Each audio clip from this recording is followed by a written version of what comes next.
Salt Lake, can you go ahead and give us a countdown? Wildlife Board meeting. We're live in 5, 4, 3, 2, 1.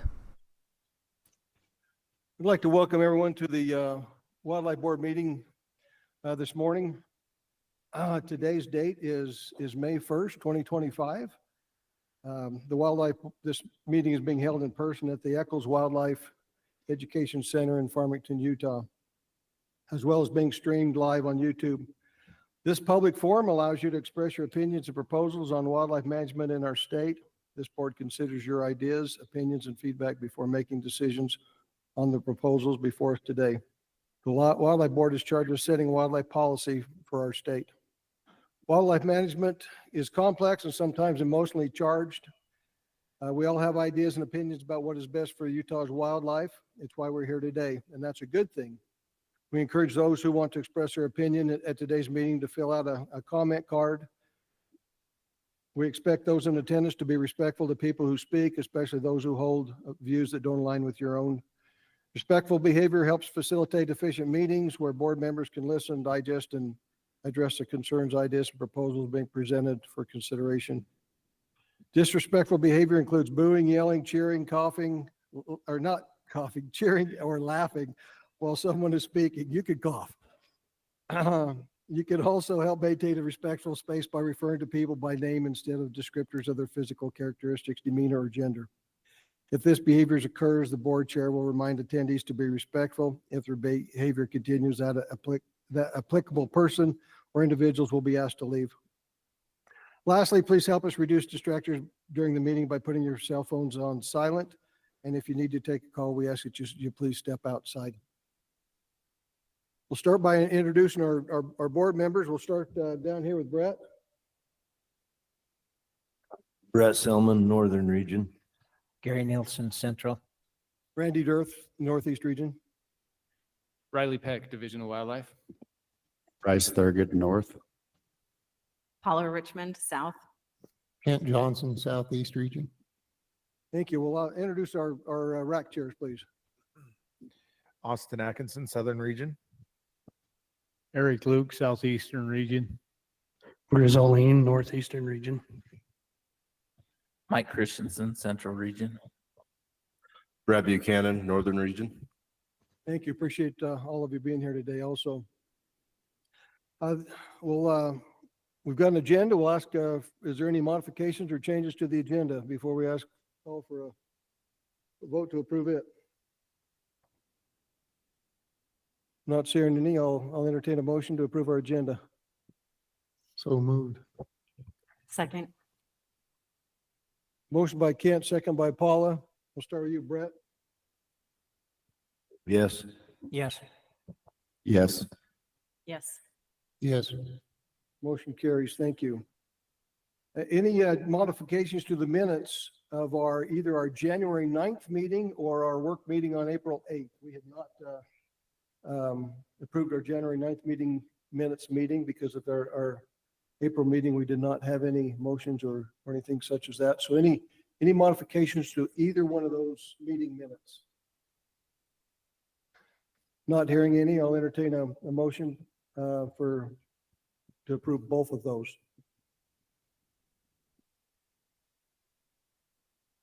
I'll second. Yeah, I move we approve it. A motion by Brett, second by Gary to approve the January 9th, 2025 and the April 8th, 2025 minutes. We'll start with you down there, Kent. Yes. Yes. Yes. Yes. Yes. All right, motion carries. Thank you. Business or old business or action log? We'll turn the time to you, Gary, for our action log items. We have several items on the action log and they all come due this fall. And so I know the division's working on those, so we'll be addressing those at another meeting. All right, thank you. We'll turn the time to our new director, Director Peck, for division update. Thank you. I appreciate it. You may notice I'm going to skip the PowerPoint today. This is not something that I think will become a trend or the norm, but something I may implement from time to time if I feel like our agenda is robust, just to keep us moving along and be cognizant of time. Wanted to just start off and say thank you to all of our conservation groups that attended our Expo and conservation permit funding meeting that we had a few weeks ago. This is really fun. This is where the partnership really is highlighted and the appreciation that we have with working with these groups across the state. We had $6.6 million funded from conservation groups to go towards habitat projects across our state. And the impact of that cannot be overstated. We really appreciate that. Also, we just wrapped up our project proposal season for our Habitat Council. And in addition to that, 3.4 million worth of funds went to these habitat projects. When you look at all the projects, all the data, all the information that we get across the state, this is such a driving force for that. And many of you are in the room and others are not, but we really appreciate that. The partnership means quite a bit. Within our wildlife section, we have, we're coming into our field season, which is a lot of fun. And we often extend an invite for those that are here and our board members to participate in that. And when we get that, those relationships build, and it's always a fun, wonderful thing. If you've ever had any interest, please contact your region and get out and participate. One of the things that I want to highlight is a neonate study that we have. It's starting here in May. And they'll take place on the Nebo, the Tavaputs, and the La Salles and San Juan. So either reach out to the region or the local biologist and they can help you out and get on that neonate study.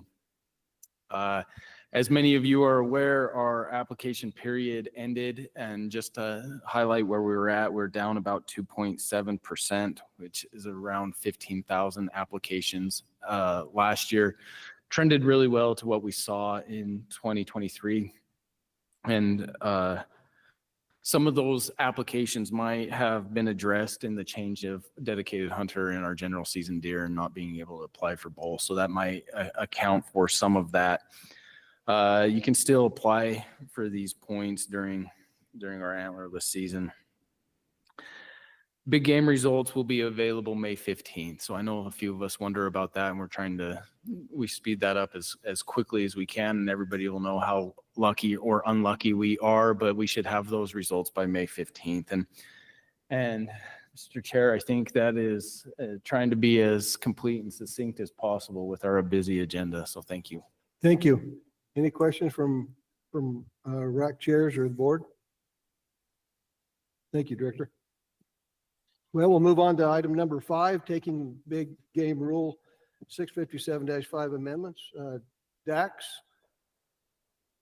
our big game coordinator, and first we'll give you a chance if there's anything that has come up from your RAC meetings that you'd like to address, or anything else you'd like to talk to us about, please do so.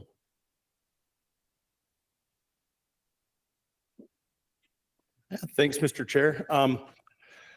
No updates from the RAC meeting, so happy to this one. I think went through pretty without a whole lot of question or controversy, but happy to help facilitate discussion any way we can, and yeah, happy to jump right in. It was a good one to start with. I like that. So any questions by the board members on this particular one? How about our RAC chairs? Any questions? Okay. Well, we'll turn the time for, let's see, we do have some public comments on this one, Director. We'll have. We did. We had some public comments. We had 6 of them, and 100% of those either strongly or somewhat agreed with the division's recommendation. Okay, thank you. We'll ask our RAC chairs to give us a report on theirs. We'll start with you, Austin. Thank you, Mr. Chair. On this one, the Southern region had one motion. And that was to accept as presented. It passed 9-2, with the 2 opposing votes did not want to change the rules as it related to CWD, just for compliance issues. They didn't feel like we should change them, but it did pass 9-2. Thank you. Eric? Southeastern RAC had one motion. That was to accept the proposal as presented, and that passed unanimous. Thank you. Chris? Northeastern region had one motion, and that was to accept as presented, and that passed unanimously. Thank you. Mike? Central Region had one motion. That was to accept as presented. It passed unanimously. Thank you. Brad? Northern Region had one motion that was to accept as presented, and that passed unanimously. Thank you. We do have one comment, and anyone that would like to have a comment at our meeting, there is some comment cards located just between the two big glass doors back there on the little table. Please get a card and bring it up to one of these sweet ladies over here, and they'll facilitate getting them to us. So we do have one comment, and we'll ask Tim. Come on up to this mic right over here. Tim, is your last name, is it Pyle? Yeah, if you'll come up and make your comment.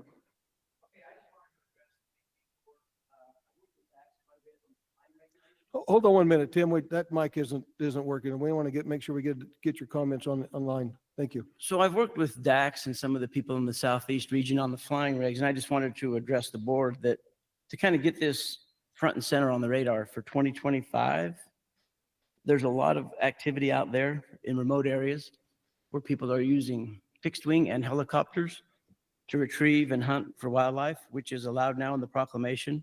And also drones are allowed. And Dax, I think, is going to put in some language because there's a lot of regulations on federal land, state land, on what you can and can't do when you're flying into the National Forest and BLM land. So a good example is many states that neighbor Utah do not allow helicopters. And you'll see videos now of people transporting deer underneath a helicopter in the field, which technically is legal. But if you're on the National Forest, it's not legal. And there's just a lot of rules by the different agencies. CITLA has given us some good language on what you can and can't do on CITLA land. So I just wanted to make the board aware.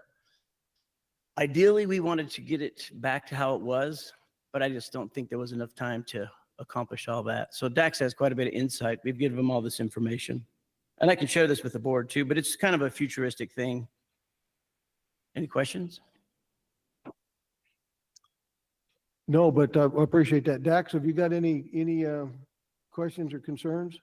No, I've been talking with Mr. Pillings, and this is the agenda item is the taking big game rule. We don't, at this time, the division doesn't have any recommendations with regard specifically to aerial hunting, but it was on the agenda, and Mr. Pillings and I have been discussing, we're going to try to include some language in the in the big game field regulations guidebook with some information.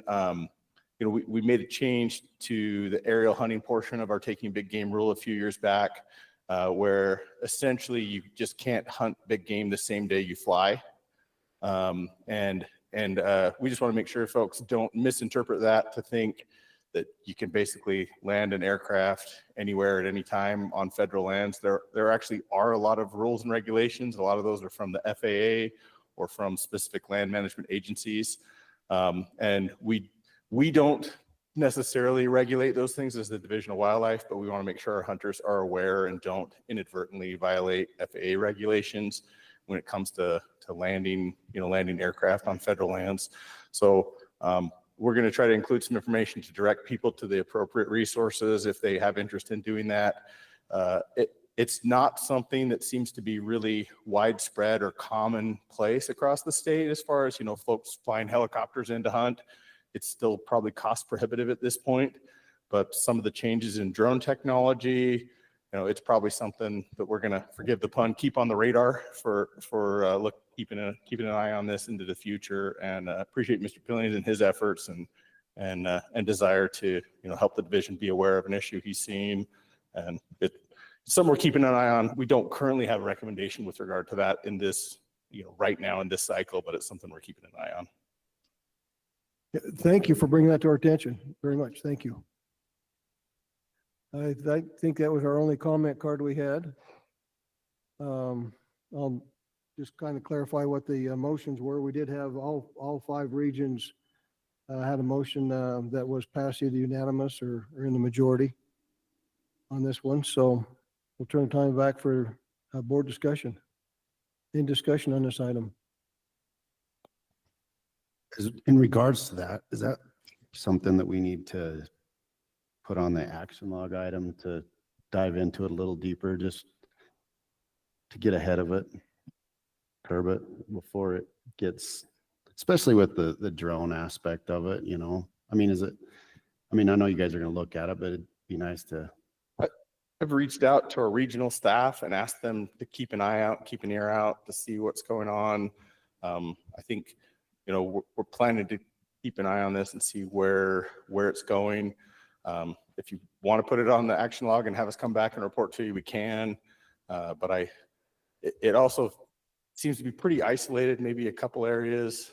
And also, you know, with the Division of Wildlife, we regulate hunting and methods of hunting, but we also, you know, have to work with the FAA and our federal land management agency partners as well. And there's maybe more regulation here than I think some of our hunters realize.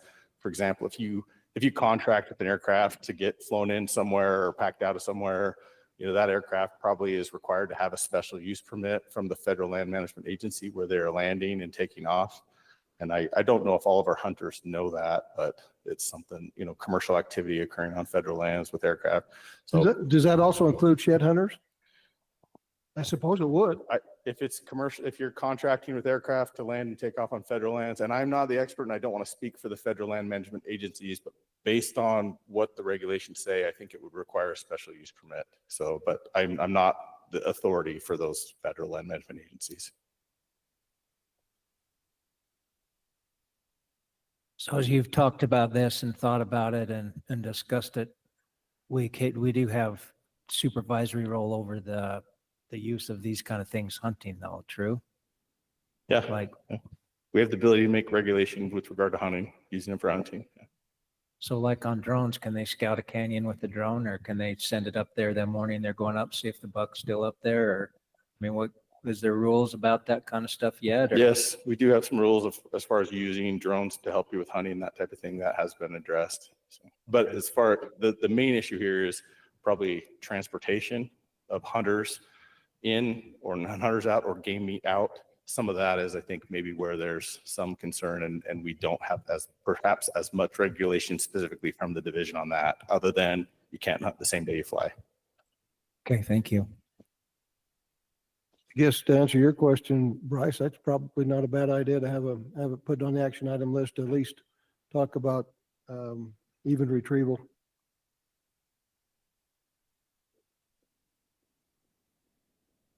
You break it, Gary?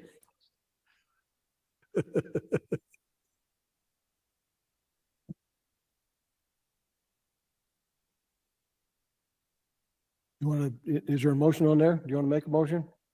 As far as the action log? Yeah. Yeah, make a motion, we put it on an action log for a future meeting. second it. Okay, we had a motion to put the use of aerial equipment, I guess, on the action log for hunting and removal. Seconded by Kent, motion by Bryce. Any discussion? Start with you, Brett. Yes. Yes. Yes. Yes. Yes. Motion's unanimous. Thank you. Now I'll entertain a motion. Any other discussion? I'll entertain a motion on item number 5, taking big game rule amendments.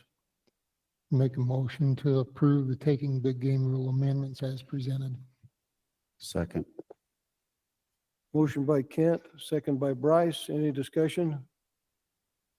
Start with you again, Brett. Yes. Yes. Yes. Yes. Yes. Motion carries unanimous. Thank you, Dax. Next thing, where Dax is back up, deer permit recommendations, item number 6.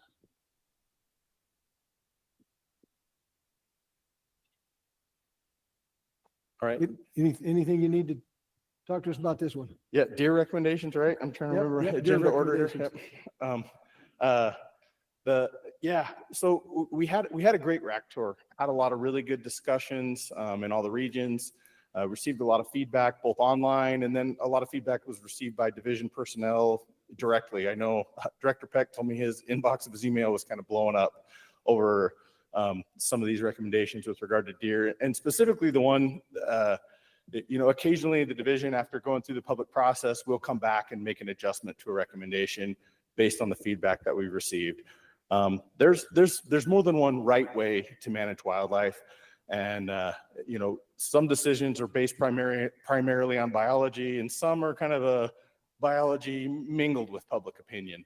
And so on this one, the Beaver West deer recommendation specifically, I feel like the biologist did a great job, and Mike Ward, the biologist from the Beaver unit, is here today if we have specific questions. But there's a lot of moving pieces on that Beaver West. We changed the unit boundary, we changed the buck-to-doe ratio objective, and we're going with restricted weapons on the Beaver West for the muzzleloader and rifle hunts. We had recommended 900 permits. Based on the public feedback that we received through the public process, we are modifying our recommendation to 500 permits, from 900 to 500. And I think what we heard was folks were more comfortable taking a little bit less aggressive approach, a slower approach to implementing all those changes on that unit. And so we're okay with that. We think that can work. It may mean we come back next year and ask for a substantial increase, but we're okay with taking it a little bit slower. We want the public to know that we do value their input and feedback. And so that is one change and the only change to the recommendations from what we had made before. And happy to talk more about that or about any of the other deer recommendations. But at this point, the division's recommendation for the purpose of this meeting is now 500 permits on the Beaver West rather than 900. I take it you guys looked at both the Oak Creek and the San Juan also and decided to leave your recommendations where that one. I know that was one of the ones that brought up it. Yeah, and we had specific motions, and you'll hear from the RACs with regard to that Beaver West one. We had some feedback from some other units, and I think we're continuing with the recommendations we had currently made on those units. The Beaver West is the only one we're recommending changing at this point. Okay, thank you, Dax. Questions for Dax? Maybe not for Dax, but maybe. So going forward, when we set this at, if it passes at the 500, and next year, what would determine if we needed to increase those tags or decrease or keep it the same? I think I know. I just want to make sure that we have it publicly spoken how we're going to monitor that. Yeah, so we'll be looking at the buck-to-doe ratio, the postseason buck-to-doe ratio, where that comes in. We'll be assessing the population size, survival, condition and survival of animals, including anticipated survival of the animals that will be available on the landscape in the future year. On our general season deer units, we have enough data. We're able to kind of get a pretty good idea of where we will be. So we'll take into account fawn production, and then adult doe survival, anticipated fawn survival, and the buck-to-doe ratio, and then make a permit recommendation that will try to put us in compliance with the buck-to-doe ratio objective in the statewide plan. Does that answer your question? I kind of said a lot of things, but. Yeah, no, that does help for sure. Also moving forward, I think because it is a new unit, we should try and determine, I guess my question would be, how are we going to determine how many deer are crossing back and forth from east to west? And during the hunt, if we can try and figure out how we're going to figure out how many deer are actually there when they're huntable. Yeah, so we do have some collars on the beaver unit, and we're looking at movement through the collar data, and we'll continue that effort to try to have a sample size to see what's going on there. And where this is a change in the unit boundary, we'll probably make a little different efforts, reorganize our efforts, and probably put a little more effort into doing classification and counts on there are classifications on the Beaver West. Mike or Kent, did you want to add anything to that?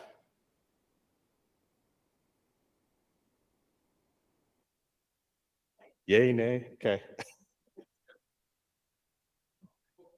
Come on up, Kent. We'll get, so Kent Hersey is the Big Games Special Projects Coordinator, and has been really involved in the development of the research project and takes the lead on our capture and collaring efforts. Maybe we'll let Kent talk to this just a little bit as well.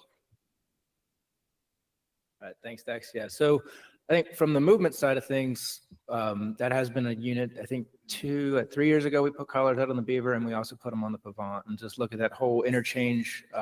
We focus some on the minerals, we focus some on the east side as well.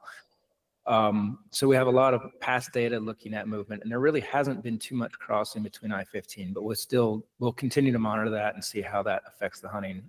We didn't focus on the buck side of the population, so we could do some efforts there to see, are there more movements occurring with bucks than the does and the fawns?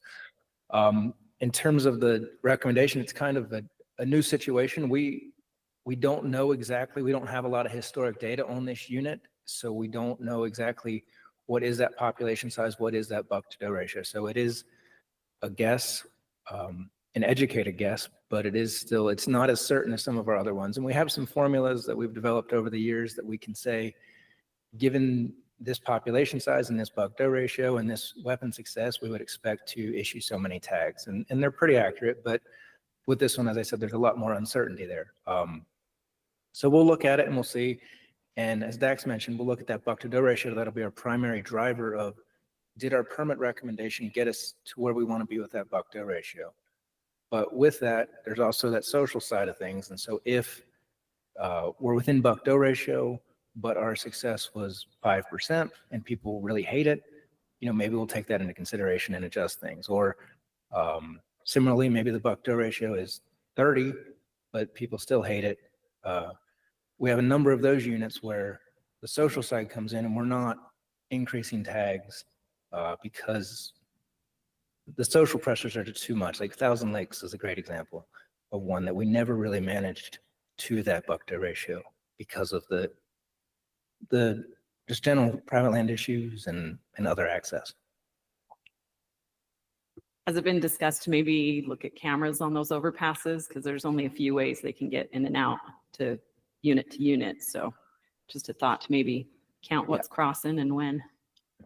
I don't know about that. I think historically, we've had them there. I don't know what those data suggest, but that's certainly something we can look into for sure. I was going to speak to that just a little bit, Paula. So there was some projects back, I think it was in the 2000s, done by Utah State, looking at crossings on I-70 and I-15. I can get that data to you. I don't know if it's the same as it is now. Things have changed a lot since then. As far as collars go, we put out about 130 on the beaver from 2019 to 2021. And of those, we only had 5 that actually crossed I-15. So there's obviously movement there from the beaver east to the beaver west, but it's not as significant, I think, as a lot of folks believe. The past couple of years, we've put collars on the pavant and a little bit on the north end of the beaver. And those 2 units are actually probably more connected than the beaver east and the beaver west. I think we've had 8 or 9 collared deer that are crossing I-70 on the north end of the beaver. So. Thank you, guys. I appreciate it. And, Kent mentioned, and that's one of the variables here is going to restricted weapons. When we do make permit recommendations, we look at success rate, historic success rates, and kind of anticipate based on how things are looking, what we think success will be. And that's a little bit more of a question, a little bit more up in the air with restricted weapons.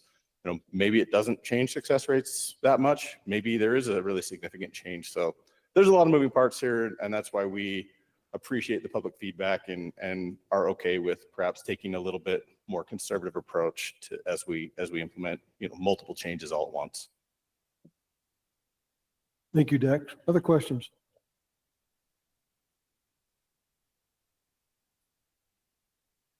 Any questions from our rack chairs? Go ahead, Eric. I guess just kind of a follow-up with what Paula was asking. On these units where we have splits like that, are we confident we have enough collars in those areas to identify that movement? Or is that something maybe we need to look at a little bit of an increased effort for that on those type of units particularly?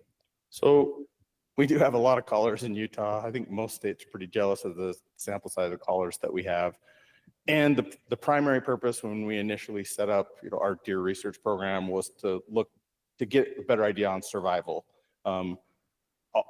Fortunately, we're also able to learn quite a bit about movement And with our migration initiative, we have done more collaring projects that are focused on identifying movement and migration. The deer survival study, the focus was more built on kind of sampling the core populations areas on these units to look at survival. And we have tried over the years to create unit boundaries that encompass deer populations as best as you can. There's always a little bit of movement on the fringes. Through our collar data, you may remember this last year, we made some changes to unit boundaries on the West Desert Tinnick and Ochre Stansberry units, and that was based on collar data. So when we do observe collar data that gives us new insights as far as to where populations are and where they're moving, we'll try to make changes to do that. The collaring projects are great. We get great information, and we're stretched kind of thin with regard to how many collars we can put out there. But on some of these units, I think we'll try to continue monitoring those types of movements and keep that in mind when we distribute collars. And like I said, from the deer survival study standpoint versus the migration initiative, when we put collars out, sometimes the focus is a little bit different. But it's a good question, and I think if you ask a lot of our biologists, they'd love to have a bunch of collars on everything, everywhere, all the time. And there are constraints. There's only so much time and money and bandwidth to be able to put collars out. Thank you, Eric. Any other questions? Brad? Dax, this came up, I think, in a couple of the meetings. So maybe you can help clarify a little bit with the restricted weapons units. When we brought it through in the plan, we kind of attached this title of there's going to be a study associated with this. How much of what we're looking at with the restricted weapon hunts is biological, and how much is really looking at social acceptance of these hunts? If that makes sense. Yeah. So I think from a biological standpoint, a harvested deer versus an unharvested deer, that makes a big difference biologically, in our buck to doe ratio anyways. I think a lot of it is probably social, especially if we're trying to keep a lot of these other factors constant, like the buck to doe ratio. A lot of it is probably social with regard to, how do people like it? Our biologists are going to be looking at things like the antler size of bucks during our classification to see if perhaps, even if harvest maybe doesn't change that much, maybe hunter selectivity might change. Maybe folks that would have held out for a larger buck will harvest a smaller buck because they can't shoot as far.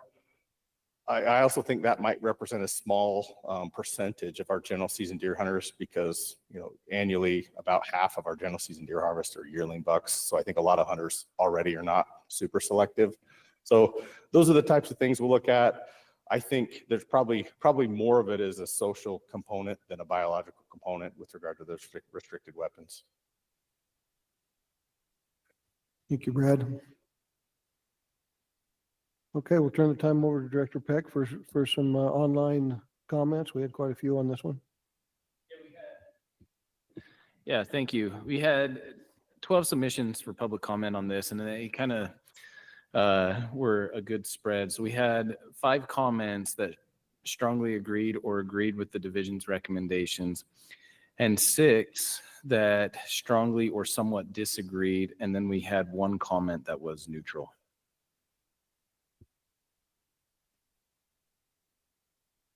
Thank you. All right, rack chairs. We'll ask for, let's start with you down there, Brad. We'll mess you guys up. Okay. In the northern region, we had some discussion.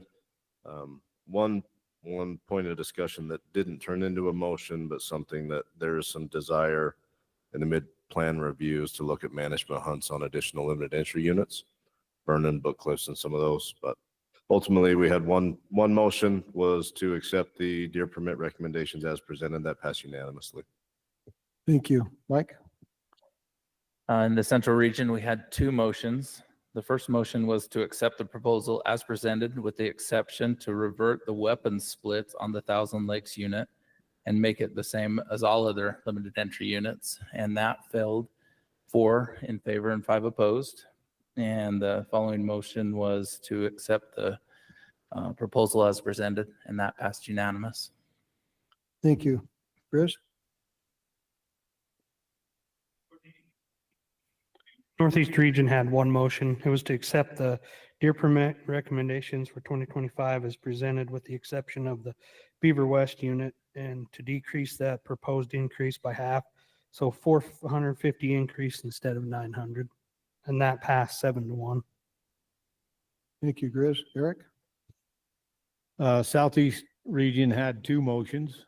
First motion was to change the beaver, the tags on the beaver, leave them, cut them to 600 rather than the 900 that was proposed. That motion actually failed 5-2. After Dax notified me of their modification, I contacted the RAC member who made this motion, made him aware of that, and he was good with that change.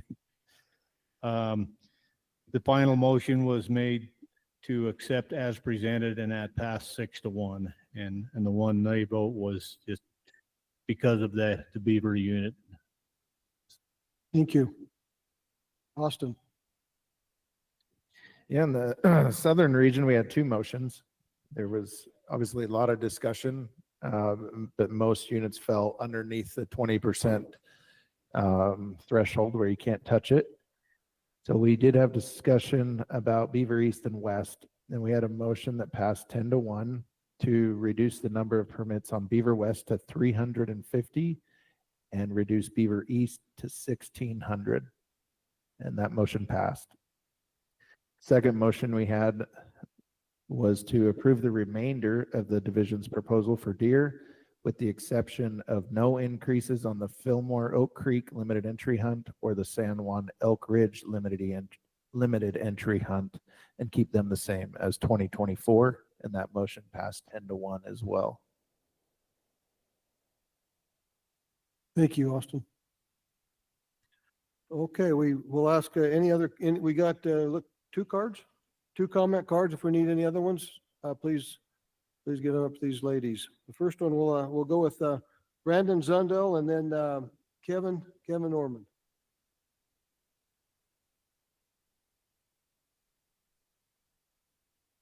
Morning, Brandon Zundel here representing myself. I didn't have much to say until I watched all the RAC meetings, and then all the controversy over the Beaver West kind of got me going a little bit.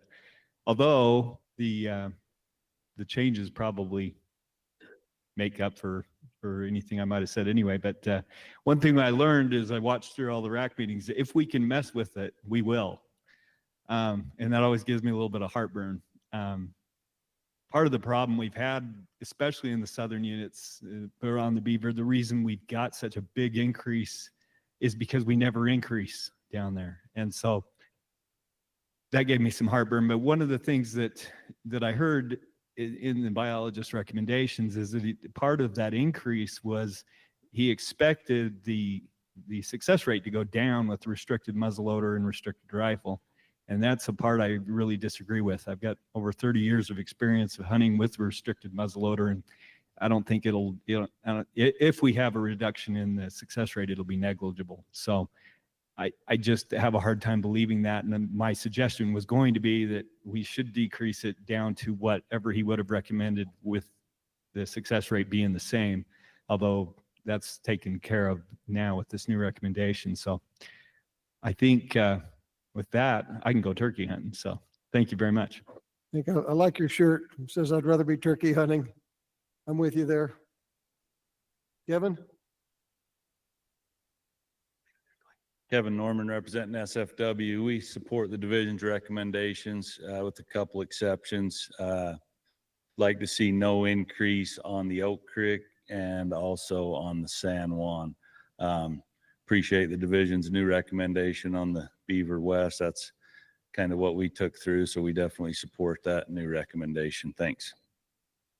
Thank you, Kevin. That was the last comment card we have on this, so we'll bring it back to the board for discussion. Actually, I'll summarize the RAC chair, the RAC votes. We had Northern, Central, and Southeast passed as presented, with the Southern having to reduce the Beaver West, which we did already, looks like, and then no increases on either the Oak Creek or the San Juan, just as Kevin just suggested on those limited entry units. And then the Northeast voted with the decrease the Beaver West by 450. And looks like that's been taken care of also, so. Turn it back to the board discussion.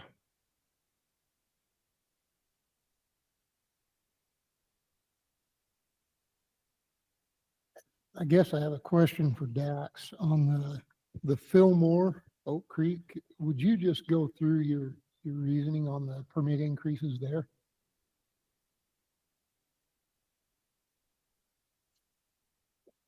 So maybe I'll have the biologist come back up and talk to this one, but your question is just kind of go through the Yeah, Fillmore just- Oak Creek and where.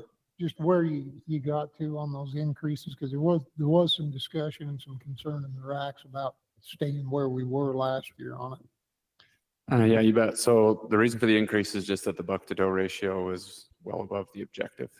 So we have opportunity there to give. I think it's at 39 this past year, and the objective is 25 to 30. Right?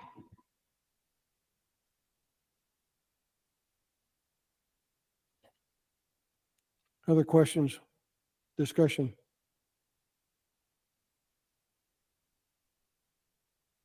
Was it a similar reason for the San Juan? Yeah, so in the San Juan falls within the 20% in the new plan. And but again, so, and I just pulled up the Fillmore Oak Creek numbers so I could have them in front of me here. The objective for a limited entry deer unit is 25 to 30 bucks per 100 does. This last year it was 39 was the buck to doe ratio on the Fillmore Oak Creek. 3-year average is 38 for the Fillmore Oak Creek. And the recommendation was an increase of 11 permits going from 49 to 60. And the San Juan is and that recommendation is a 22% increase, and is why it's one that we've, took through the public process. Let me pull up the Elk Ridge one here. Again, it's a similar situation where probably could have been a more aggressive increase. It's a little bit with our general season recommendations. They are really data driven. Like I mentioned earlier, we have enough data. We're able to almost anticipate where we'll be next year. It's about the closest thing to a crystal ball we can have. On our limited entry units, it's not quite that simple, just because on our general season units I mentioned, we have, about half the harvest are yearling bucks. Folks don't harvest yearling bucks on limited entry deer units. Very, very rarely do they harvest yearling bucks. So there's a little bit more of a lag effect as far as those fawns that are coming into the population on a limited entry unit. And so there's a little more nuance, a little more wiggle room in making recommendations on a limited entry deer unit versus a general season deer unit, the way we're doing things right now. Thank you. If you want to recommend a bigger increase on the Elk Ridge, this is your opportunity to do that as well. Other discussion? I just want to point out that I do appreciate the listening to the public on that Beaver West and moving it down, I guess, to the 500. I think my thoughts on that, just because it is unknown, it's a new unit. Mike does a fantastic job, and I feel like he's great, honestly. So I really appreciate all the work he put in on that. But just where it's being a new unit, we don't know yet. So I feel like being a little more conservative is a great idea. Just a lot of the discussion was that some of the public or people that hunt that area feel like during the hunt, there's not what you're seeing when you're classifying during the rut. So I think that's good to monitor that, just to see what the numbers really are during the hunt time frame, so that we know. And I think information going forward will help us with that. So yeah, I just like the more conservative approach until we get more specific unit data for that one. Thank you, Paula. We had lots of comments, both online for all the racks on this one, and it was just want to let the public know that we do read each and every one of your comments online, whether they're just the board meetings or the rack meetings. Those are brought to us. We read them, we listen to them, and Appreciate all the comments also. Both the ones in public and the ones online. So any other discussion on this one before I call for a motion? Is there anything that you want brought out separately in a separate motion? Think about that. If there is, let us know. Or actually, if there is, make it now. Okay, I'll call for a motion. I'll make the motion to approve the division's deer permit recommendations as presented. Second. I got a motion by Kent, second by Bryce to approve the buck recommendations, permit recommendations as presented. And that does include the Beaver West reduction. No discussion. We'll start with you, Brett. Yes. Yes. Yes. Yes. Yes. Motion is unanimous. Thank you, Dax. And okay, Rusty, once in a lifetime permit recommendations for 2025, Rusty Robinson. Dax, don't go too far. Thanks. Yeah, happy to be here. We had a great rack tour, heard some great feedback from the public, and probably some ideas that we'll try to implement in the future. And yeah, I'm happy to jump right in with any questions. Any questions for Rusty? Any questions for the rack chairs? Well, we'll ask our director to give us an online comments. Yeah, we had 3 comments on this. 2 of them strongly agreed and 1 of them strongly disagreed. So. Okay. We'll go to our rack chairs for their reports on this one. Austin, we'll start with you. Thank you. In the southern region, we had quite a bit of discussion about other opportunities for management type sheep hunts when disease or other problems were had on certain herds. There was not a motion made ultimately for that. The motion that was made was to accept as presented, and that did pass unanimously. Thank you. Eric? Southeastern region had 2 motions. The first motion was to accept the proposal as presented, and that did pass unanimous. The second motion was to ask the board to have the division look into opportunities such as depredation style, different types of hunts for once in a lifetime species. Thank you. And that passed, right? Yes, sorry, that passed unanimous as well. Thank you, Eric. Chris? Northeast region had 1 motion to accept the once in a lifetime permit as recommendation as presented, and that passed unanimously. Thank you. Mike? The central region, we had a lot of discussion on this, probably because of the Wasatch West sheep, or the kind of the culprit of the little bit of a split decision by the division. And ultimately, we passed unanimously that to accept the proposal as presented, with the exception to utilize hunters from the alternate ram and ewes list to aid in the removal of diseased rams and ewes.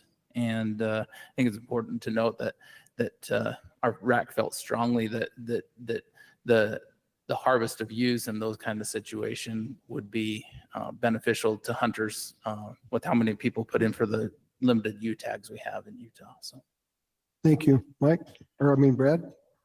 Northern region, we had 1 motion that was to accept the once in a lifetime permit recommendations as presented, and that passed unanimously. All right, thank you. We have one comment card, Troy Justison.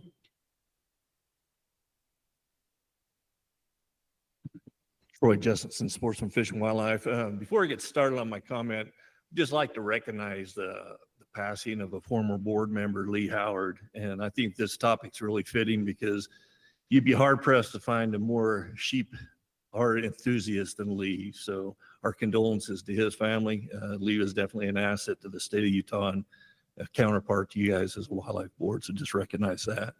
SFW supports these recommendations. As you heard through the racks, there's a lot of discussion on finding opportunities to involve the public more in not necessarily testing coal, but disease outbreaks or management hunts. As far as when we get too heavy on immature rams on a unit, the sheep committee look at expanding ways to provide opportunity for the average Joe to go out and harvest those rather than division folks or whatever else we need to. So we support that recommendation. Thank you.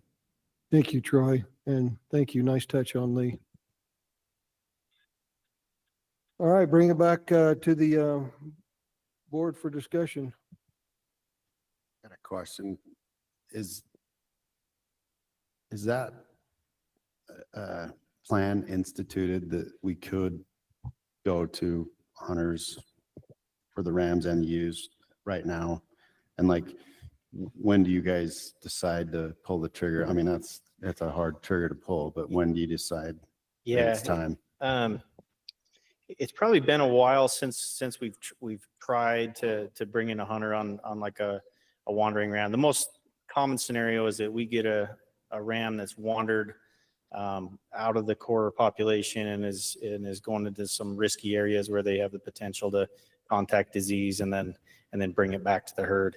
And in the past, we have called hunters from the alternate list, and a lot of times it's hard because it's not even in a sheep unit, and so you have to look for the closest unit and call alternate hunters and find somebody that's willing to kill a ram. That it may be 2 or 3 year old ram, and then they may live across the state and they take some while to get there. So we've tried it in the past, and we are definitely open to doing that whenever we can. I think the key message that I want to convey is that we're going to prioritize herd health above all else. And so if it's a timely thing, a lot of times we get these wandering rams and we'll see them one day, somebody will call it in, we go look for them, we can't find them.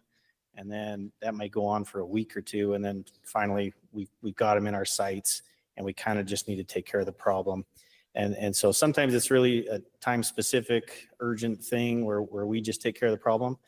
But if it's a scenario where we can bring in a hunter, we would much prefer to do that. And so, yeah, the current plan allows for that. We're going to meet with the committee and do a mid-plan review this year.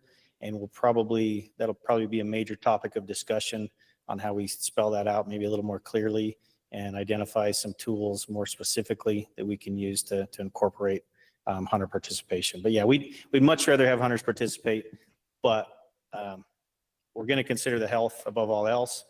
And if it's a situation where it's really not sporting, if it's a really sick sheep or something like that, we probably wouldn't call a hunter either. But just want to make that clear. Fair enough. Is there a problem though right now on the Wasatch with the herd in that particular? Yeah, we started about February. We started getting calls, reports of coughing sheep, sheep that were found dead on the mountain, and I think we've gone and tested and recovered about six or seven sheep. So far, it's been localized between Springville and Rock Canyon and Provo, and we haven't got a report in about a month and a half. And so, fingers crossed is maybe localized. We're cautiously optimistic, but probably really cautious because these have a tendency to, once those sheep go out to summer range and start coming in contact with more naive sheep, we may see it spark up again. But yeah, right now we are experiencing a pneumonia related die-off. How bad it is, we don't know. We've seen it like on the Zion, for example. We'll go recover a couple dead sheep and then it just kind of goes away. And then we've had like the Stansbury situation where we lose 90+% of the herd. And so these are really hard to predict, really hard to say, oh, they're sick. Let's go harvest everything. You really want those females to help you recover, if it's not a really bad die-off. And so a lot of considerations, time will tell. But yeah, right now we are experiencing a little bit of a disease event. We're hoping it's not as bad as it could be. Rusty, I think, in situations where we need to go in and take care of some diseased ones where there's some females included, some ewes. I think many of us would like to see us use hunters to do that. And I think it is important that it be added to the plan going forward to do that. Do we need to make a motion to add that to the action item list, or can we just say, you guys take care of that during you do that plan review? I mean, Yeah, you're certainly welcome to, but just based on the discussions we've had and all the RAC meetings, comments, things like that, it'll be a major topic of discussion with that committee for sure. Good. Other discussion? Just a suggestion in line with that was brought up. Maybe it's something you could put on the application procedure where there's a box to check where, yes, I'm willing. Obviously, with those who are applying for the Newfoundland U tag, they're already willing to take a U. But for everybody else that's applying in there, is this something you'd be interested in doing? Would you be willing to burn your opportunity on a U if that came up and we called you? And that might be able to, shorten the amount of time you spend looking for somebody that's willing to do it. I think that's a great idea, and we'll get with licensing and figure out what tools we have at our disposal to try to identify those people. I think that's a good suggestion.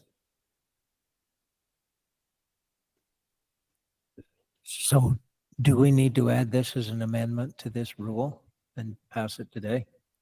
Right now, our recommendation on the Wasatch is that what you're asking specifically to the Wasatch, or? Well, just moving forward, I mean, the Wasatch is the immediate need, but is it actually kind of the plan to make it happen? Or do we need to actually? The plan is to discuss it with the sheep plan committee this year, as far as incorporating hunters into some of these tools.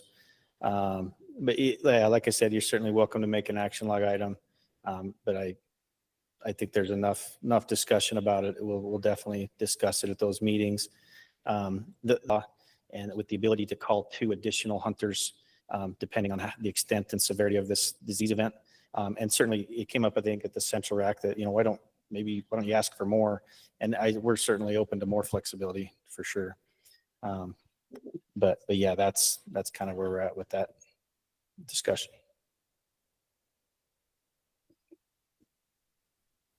That answer your question, Gary? It did. Yeah. It just seems like in an extreme need case where you were actually taking a lot of them, that the 2+2 may not be enough.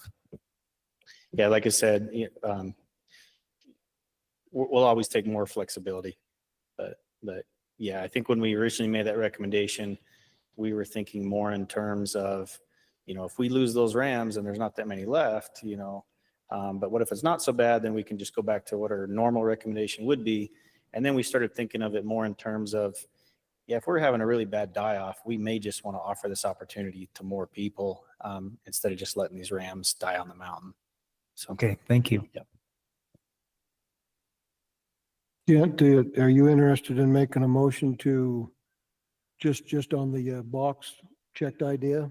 I think it's a little bit different. It's for the same thing, but it's a little bit different. Probably shouldn't be made in motion with the main motion here of this particular thing. But do you want to make a motion that either be added to the action log or to be implemented? Or Lindy, do you want to talk to that at all? Speak to that a little bit. Where'd Lindy go? Told you it was going to mess up your life today. All I can see is silhouettes back there. Before I do anything, I want Lindy's input on this.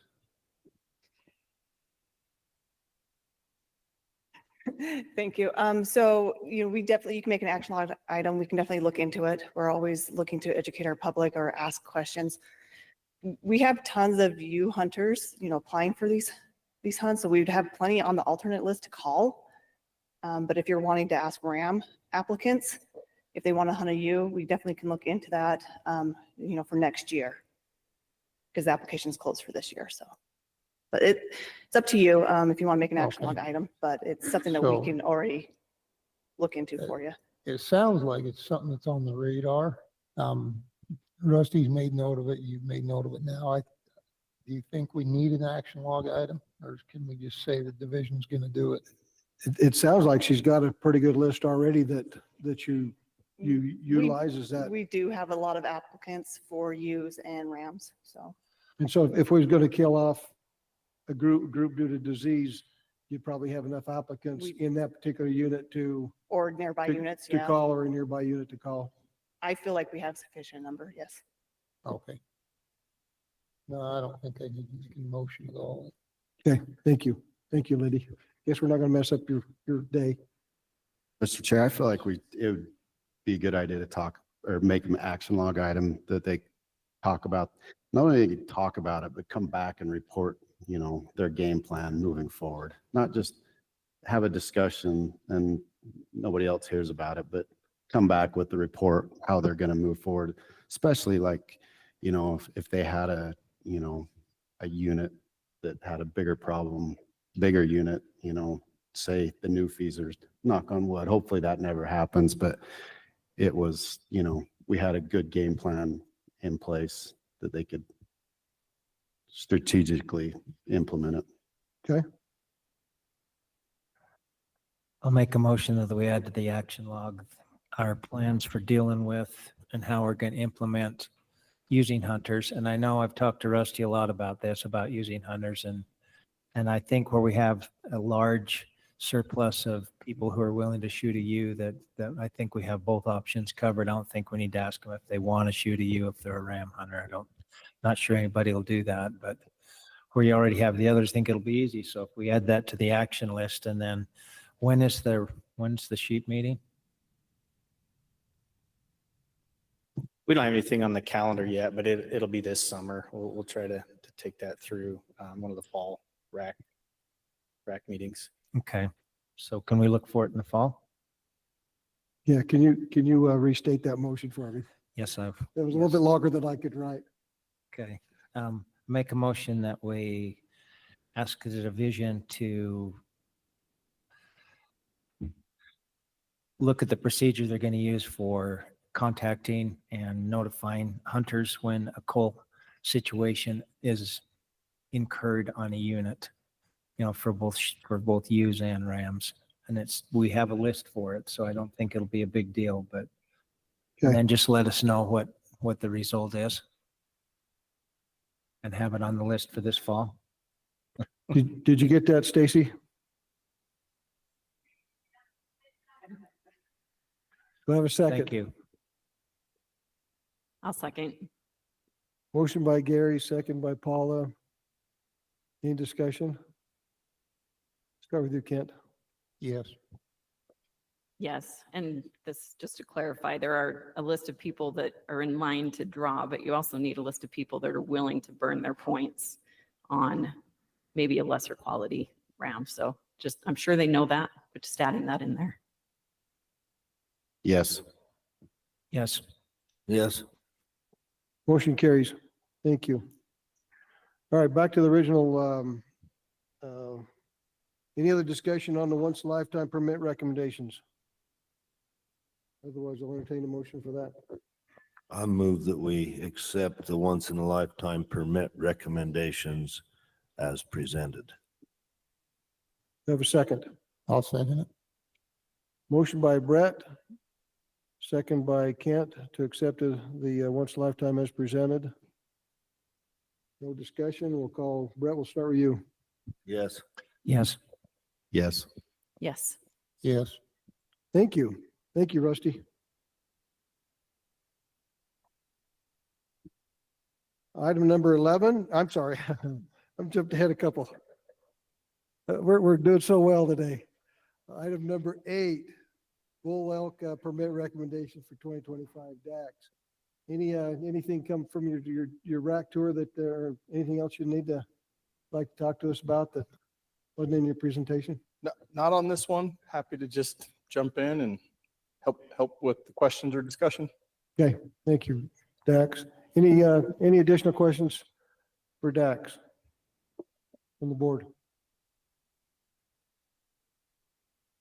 Rack chairs, any questions on this one? I don't see any. All right, we'll ask Director Peck to give us an update on the online comments. Yeah, there were 6 submissions on this as well. 3 comments strongly agreed, 2 disagreed or strongly disagreed, and 1 was neutral. Thank you. All right, we've got 2 comments on this one. First, we'll have Kevin Norman, and after that, Troy Justison.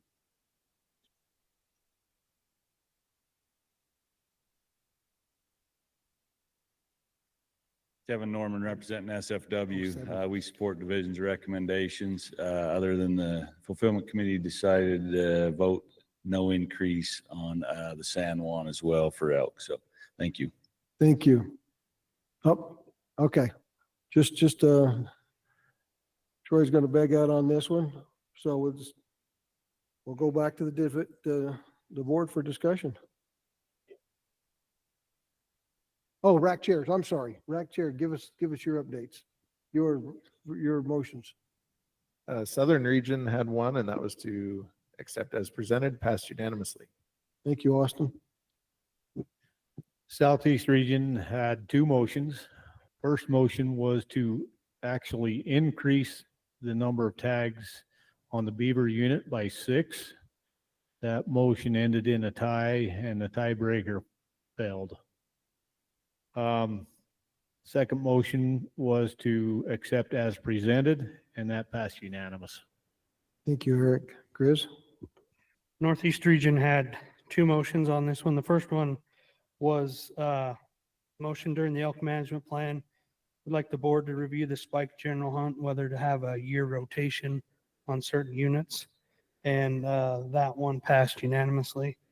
The next motion was to accept as presented, and that one passed unanimously as well. Thank you. Mike? Central region had 1 motion, and that was to accept as presented, passed unanimous. Thank you. Brad? Northern region also had a motion to accept as presented, and that passed unanimously. Thank you. So it looks like they all passed unanimously, with exception of 1 that suggested we have a spike general hunt to have a year rotation, or basically maybe some kind of a period where we give the unit a rest. All right, board discussion. Dax, can you speak to what the Northeast region was suggesting as far as having a rest period? How would that work? I say this, but I don't know if we do it. We try to keep regulations and seasons as simple as possible. I mean, in theory, that's what we'd like to do. And I don't know if we're very good at it. We're pretty good at creating exceptions and having things that change quite a bit. I mean, ideally, we would love hunting to be simple so that your average person could figure it out really easily, especially when it comes to like a general season over the counter type permit. We would love for that type of hunting to be something that maybe you don't have to go to every rack meeting and read the guidebook in fine detail to know how to go on a general season over the counter elk hunt. Implementing something like a rotational basis of what units are open and what units are closed. I understand, especially that Northeastern region rack, and that's kind of my home region and home unit. I think folks are really concerned about quality of elk and numbers of elk in the Book Cliffs, and the spike hunt is something that comes up, but there's definitely concern from that rack on that hunt. And I think the Book Cliffs issues are probably more complex than just the spike hunt. It does harvest bulls, but I think the issues on that unit are more complex than the spike hunt. And I worry about adding a lot of complexity to permits, especially permits that are over the counter general season, where we try to keep things simple for folks. It's something that could be done. You could come up with a rotation It's not, when we redid the elk plan a couple years ago and sat down with the elk committee, they're pretty supportive of the idea of the general season spike hunt, especially when you look at what's happening with general season deer hunting and how hard it can be to get a general season deer permit on a lot of units. For a lot of folks, the spike hunt has kind of become the new family hunt, the new tradition. On some units, we do have an issue where we're especially limited entry elk units where we're really restrictive on bull harvest, but we still have to harvest a lot of cows to manage to the population objective. That spike hunt can be a tool that helps us to manage our bull to cow ratios on units where we have to harvest more cows to manage to a population objective, but we're harvesting very few bulls to manage for an older age class on limited entry units. So, the spike hunt provides an opportunity for folks that want kind of an over-the-counter simple hunt to go on every year. It helps us manage bull to cow ratios on some units where that's a challenge. The book list is perhaps not necessarily a unit where we're worried about a really high bull to cow ratio, but on some units it is really important. So, there's pros and cons to doing it. Based on the elk committee and from the division's perspective, I don't know that that's something we're really excited about doing, but it's something that could be done if we needed to. Quick question, is the elk committee convene next summer? Yeah, so Is that something you could just bring up? I think it's agenda something we item should put then? on the agenda and discuss. Yeah, we'll have our first mid-plan review next summer. About this time next year, we'll probably get that committee together and look at the harvest data from the first 3 years of this statewide elk plan that we're in the middle of right now.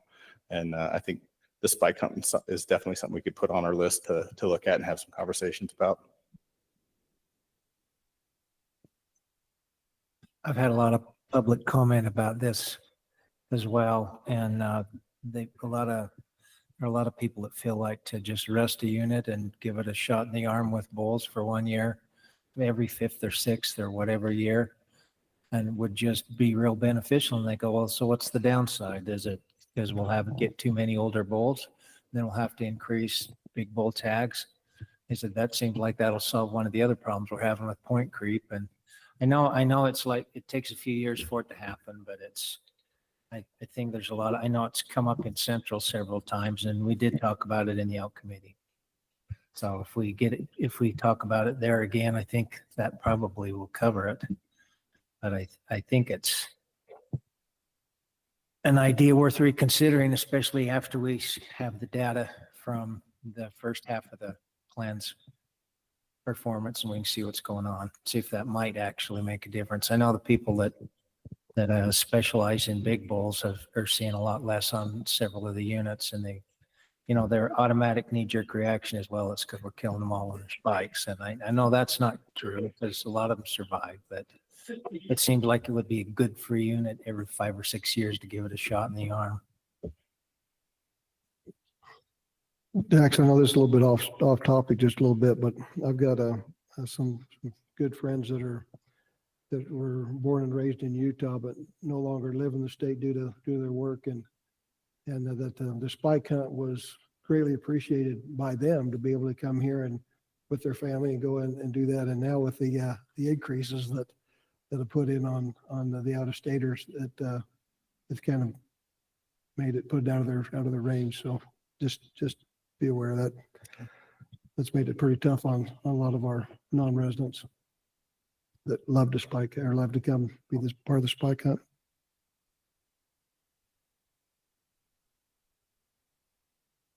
On this one,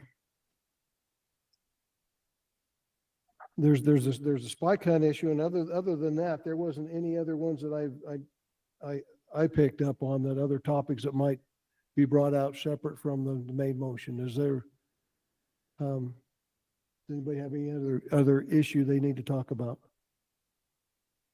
Paula? Just Mike, do you want to address the beaver, why that's not higher on the bull permit numbers?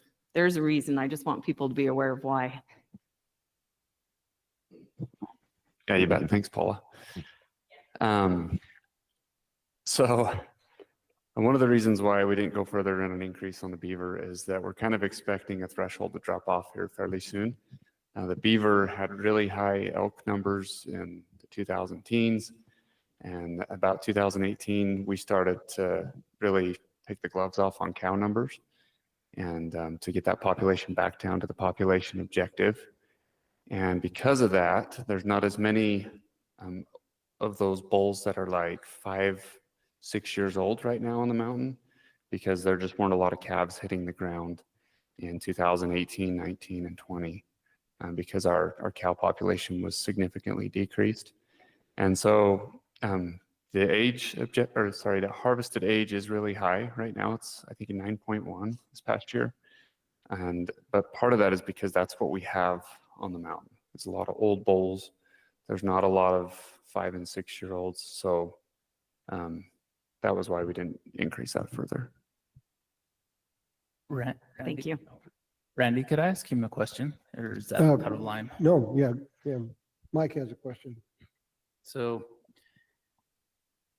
why did you have to knock down the cow numbers to come into the population objective? Can you explain that to us? Just because that's the quickest way to lower your population, right? Just to harvest the females. And frankly, bull harvest was not something that socially people wanted to see. It was really difficult to increase bull tax. So just so I understand, so by having a spike hunt on that unit, it would reduce the bulls numbers, which would allow us to carry more cows, which would then allow us to have more calves. And now we're facing that problem because we didn't shoot enough bulls, so we had to shoot cows instead. Is that kind of that's generally? part of it. That's part of it generally, yeah. All right, thank you.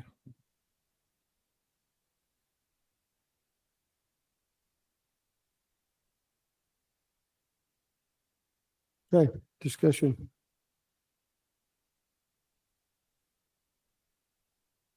I'll entertain a motion. I make a motion, we pass as presented. We have a motion. I'll second it. Motion made by Bryce, seconded by Brett, pass as presented. Any discussion? Okay, we'll start with you down there, Kent. Yes. Yes. Yes. Yes. Yes. Motion carries. Thank you. Thank you, Dax. Next one, Dax, you're still on the hot seat for the Antelope permit recommendations, item number 9. Yeah, don't really have any updates or changes on this. Yeah, happy to just dive in and go for it. Okay, any questions for RAC or board members? For Dax on Antelope? I have one question, Dax. It came up somewhere and I put it in my notes, and I apologize for not remembering where, but do pronghorn contract and or carry around CWD? No. Okay. Had that question asked. Thank goodness.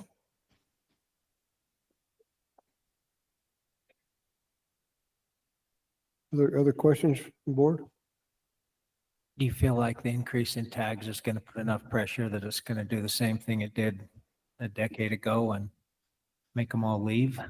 Parker Mountain. That's one, just being totally candid, being totally honest, Parker Mountain has been tricky. It's a really productive unit. And you may remember a few years back, we had a lot of hunting pressure on Parker Mountain to try to manage to the population objective on that unit, and had some big increases that came about, not necessarily because of a division recommendation, but because of action taken by, through the rack and board process. And we hunted those pronghorn really hard to the point where we harvested a lot, and then a lot, I think, moved to different areas of the unit, and folks had some pretty negative hunting experiences there for a year or two. We made some boundary changes and adjustments. The distribution of those animals has normalized a little bit. We do still see more pronghorn hanging out in kind of your aspens and treed areas, which is not as common with pronghorn. We see more of that probably on Parker Mountain than in other areas. And it's a productive herd, and the numbers have bounced back. We're once again up against, needing some harvest to manage to the population objective.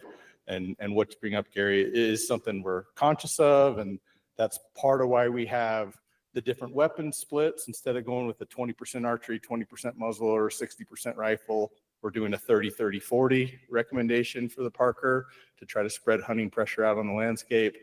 And with regard to the antlerless hunts, or sorry, the doe pronghorn hunts, we have 7 different hunts with 3 different hunt boundaries kind of spread out from August through December. So we are trying to avoid having that happen again. And it is something that, you know, we're kind of between a rock and a hard place here, where we need the harvest to manage to the objective, but we don't want to do it in a way where we repeat some of the experiences we had in the past that were troublesome. So yeah, we're doing our best to make a recommendation to manage to the objective and avoid having those kind of issues. And I hope where we're at will help us to do both of those things. Yeah, I like the recommendations for those reasons. And how many years ago was it that we ran into the problem of killing too many? Help me remember. I'm to the age where I say, oh, a couple of years ago, and maybe it was 12 years ago, or maybe it was 3 years ago. Can they from the region help me? How many years ago was that? 2017, you say? In that ballpark. The last 5 to 10 years. That's a range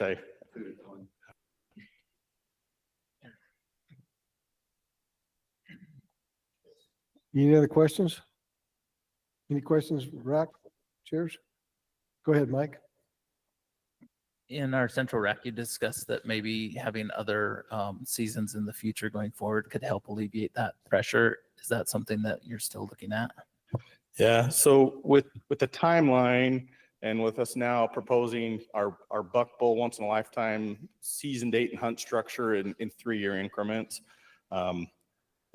you know, we do still have the ability to change those, but we've got to do that in the fall before we go into the application period. So we were able to get a little more creative with the doe pronghorn seasons. Like I said, 7 different seasons with 3 different hunt boundaries. But with bucks, by the time we had done the survey flight and realized that population had grown substantially more than we had anticipated, it was too late to change buck season dates. But that's something that's on our radar to potentially bring a recommendation, you know, potentially as soon as this next fall, where we could potentially add another rifle hunt, maybe something that overlapped, you know, sometime in October or something like that, and potentially add another rifle buck hunt, which could help us moving forward. I think that's something that's on our to-do list to look at and really seriously consider, depending on how things go this fall as well.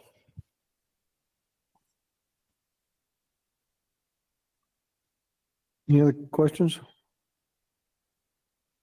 All right, we'll turn time to Director Beck for an update on our online comments.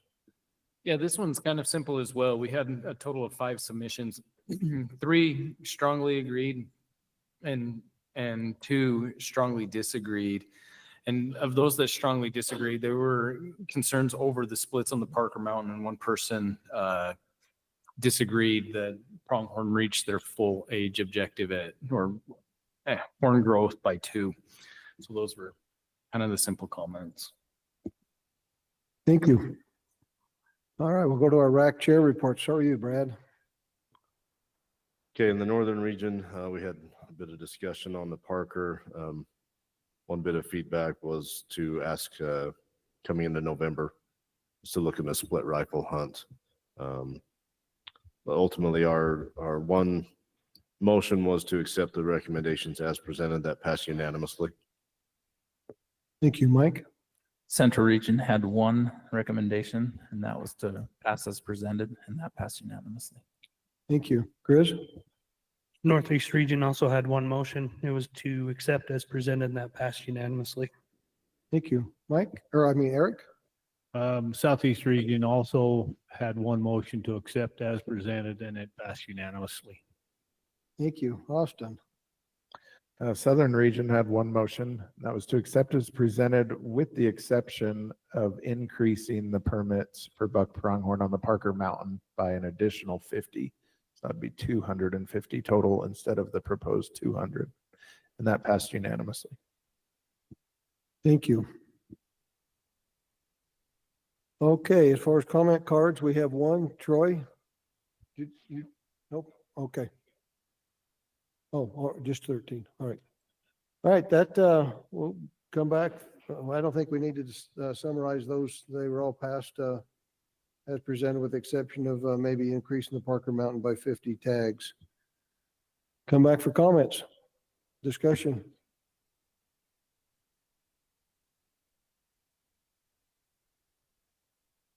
Not hearing any. Make a motion, any motion, entertain a motion. Make a motion that we accept the buck pronghorn permit recommendations as presented. I'll second that. Motion by Paula, second by Gary to accept the antelope permit recommendations as presented. Let's start with you, Brett. Yes. Yes. Yes. Yes. Yes. Motion carries. Thank you, Dax.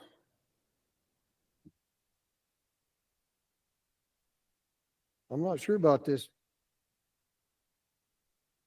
Okay, Antlerless permit recommendations up. So Dax, you're still on the hot seat. One more. And I just texted our biologist, it was 2015 was when we kind of had the big cut and permit numbers on Parker Mountain. And yeah, that's my memory. It's like, oh, 2 or 3 years ago, 10 years ago. 10. So 5 to 10 was right. Yeah, antlerless recommendations. Happy to answer any questions here. Yeah, and this is my last agenda item for today. So you're almost done with me. Any questions for Dax?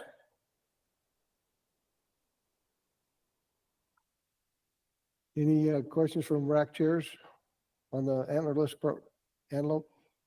antlerless permit recommendation?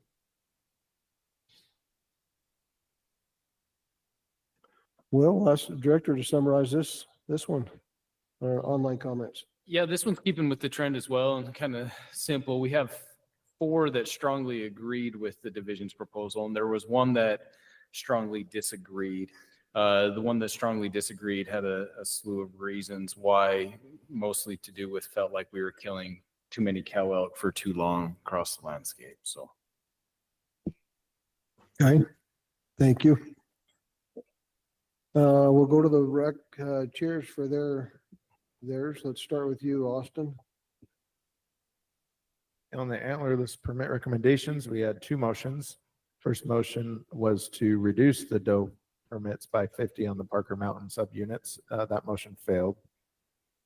The second motion was to accept as presented for the remainder of the antlerless permit recommendations, but to add an additional 15 cow elk draw permits to the Pine Valley unit. And that motion passed 6-5. That was just to put some more pressure on the Pine Valley elk herd that is there. Thank you. Eric? Southeast region had just one motion to accept as presented, and it passed unanimously. Thank you. Chris? Northeast region had one motion. It was to accept as presented. That passed unanimously. Thank you. Mike? Same with the central region. One motion passed unanimously to accept as presented. Thank you. Brad? Northern region, we had 2 motions. The first was to accept the antlerless recommendations with the exception of reducing doe pronghorn permits to half of the division's recommendation on Parker Mountain. That failed 3-5. And a follow-up motion was to accept the recommendations as presented, and that passed unanimously. All right, thank you. We have one comment from the audience. Troy Henry, I'll ask you to come up to the microphone. Troy Henry, Utah Farm Bureau. As a lot of you have probably seen, Utah's kind of Dr. Jekyll and Mr. Hyde this year. Coming up from southern Utah, it's gorgeous up here. Everything's green and it's as bad as we've ever seen it in the south. So we applaud your efforts to keep those antlerless elk numbers at or below objective. It looks like those numbers will do that pretty easily, and making Utah's landowners kind of more of a partner with wildlife rather than a nemesis. And for these reasons, we support the antlerless recommendations. Thanks. Thank you, Troy. Okay, as far as the summarize them, it was voted to far as the rec reports, vote as presented, the passed with the exception of add additional 15 cows to the Pine Valley unit. Dax, you want to just talk to us about that? Yeah, so the Pine Valley unit, we have a very low elk objective. We're not really trying to grow or maintain a big elk herd there. It has control permits where if you have any other big game permit, you can essentially buy an add-on cow elk tag to go with it. Talked with the biologist there about the cow permit numbers, and it's pretty low success. There's not a lot of elk. I jokingly said you probably need to ride around with the permittees if you want to see elk, because I think they're about the only ones that see them. The hunters never seem to see them, but the permittees do. If we want to add an extra 15 cow permits on the Pine Valley, I don't know that that hurts anything. We probably won't harvest more elk. You'll just end up with 15 more cow hunters that are kind of frustrated. And if folks feel strongly about that, that's fine. Maybe I'll even put in for one. That's my home unit where I grew up. So I'll go down with Russell Gardner and see if I can find a cow. But yeah, does that answer your question? Yes, thank you. But actually, if I heard you right, if any of the hunters that actually have a CWMU tag or something down there, they can actually harvest an additional cow. Yeah, if you drew a rifle deer tag on the Pine Valley unit, you could buy a control permit, and if you're out hunting deer and saw a cow elk, you could harvest it legally. So yeah, there's a lot of we tried to build in quite a bit of flexibility to get harvest and try to maintain low elk numbers on the Pine Valley unit. It's really a unit we're focused on for deer. Okay, all right, thank you. If you go with Russell, you can't shoot one in his hayfield. All right. Any discussion on this one? I'll entertain a motion. Make a motion, we accept the division's Antlerless permit recommendations as presented. I'll second it. Motion by Kent, second by Brett, that we accept the Antlerless permit recommendations as presented. Let's start with you, Brett. Yes. Yes. Yes. Yes. Yes. Motion passes unanimous. Thank you, Dax. And I don't know what's up. Chad, you're usually last, and you're not last today. I'm not sure what's going on. We'll ask Chad to come up on the CWMU Antlerless permit recommendations for this year. Yeah, and it does seem early, but I don't have anything to add on this. I think this one's pretty straightforward. So yeah, we can just dive into any discussion you want to have on it. Any questions for Chad? I know in years past, we've had trouble with some of the CWMUs actually harvesting their cows. Is that getting better? Yeah, I think it's getting better. It is something that with the new CWMU rule last year, that we made some changes to bring them in and have discussions.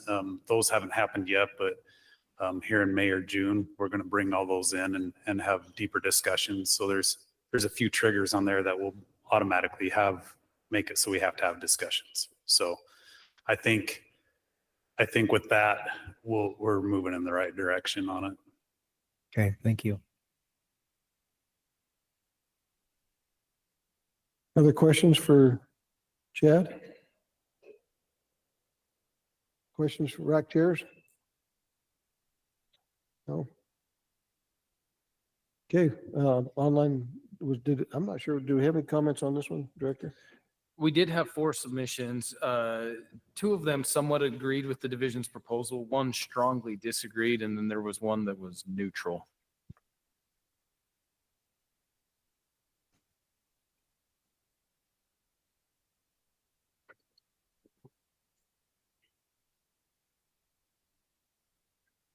Yeah, some of the comments were we're killing too many cow elk, and I remember this one now.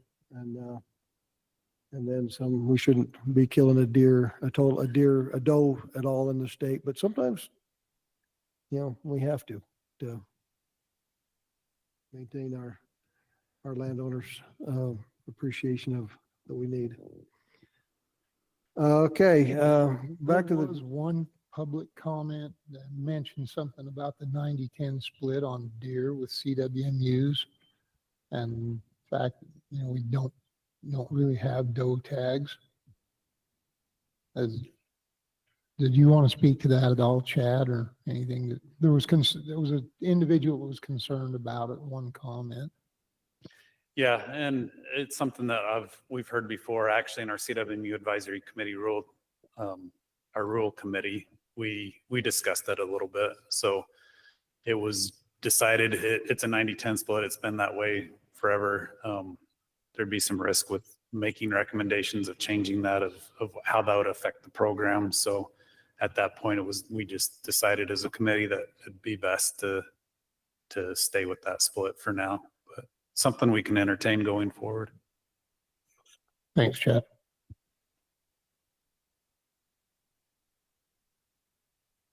Other comments?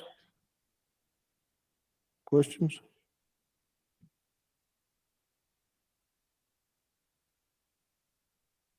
Entertain a motion. Oh, rack chairs. I'm sorry.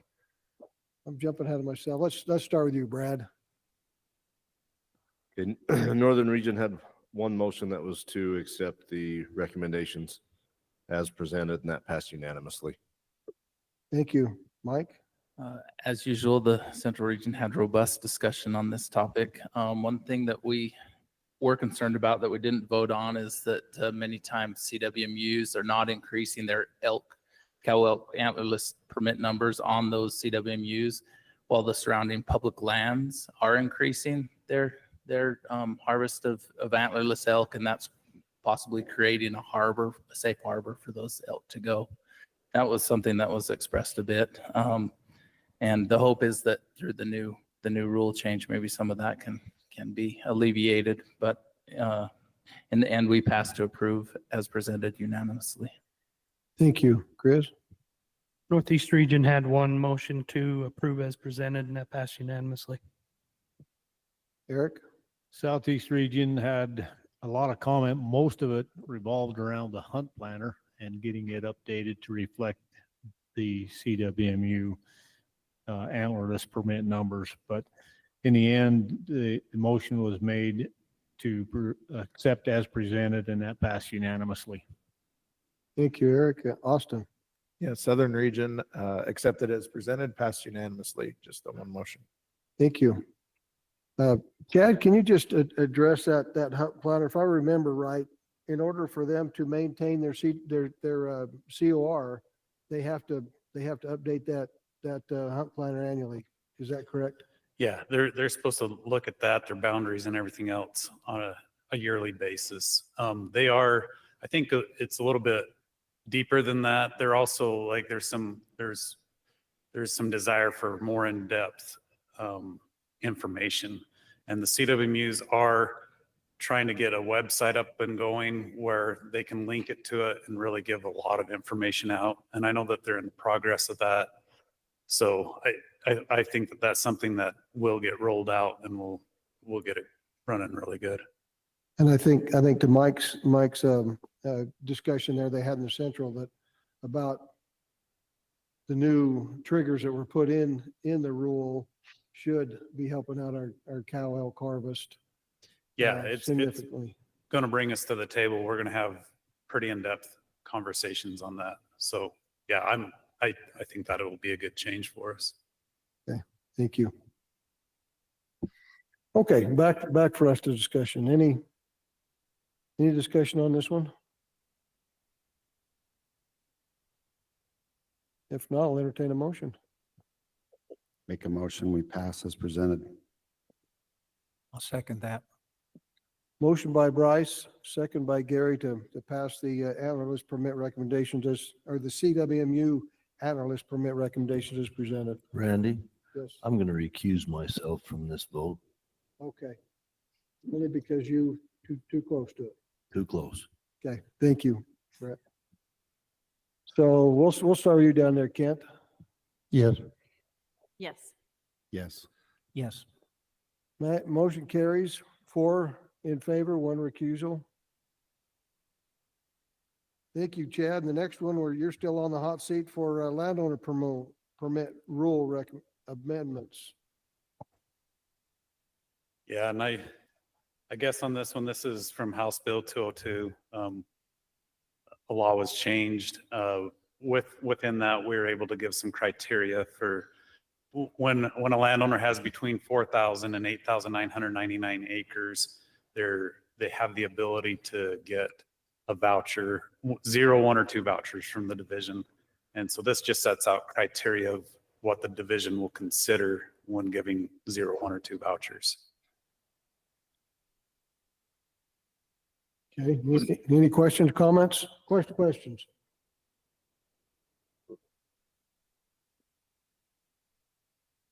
Rack chairs, any questions on this one? Austin? Yeah, Chad, question on this. This process has already started, has it not? Because they have to apply by July 1st. Yeah, yep. So we already had it. So there was a landowner draw for unlimited entry.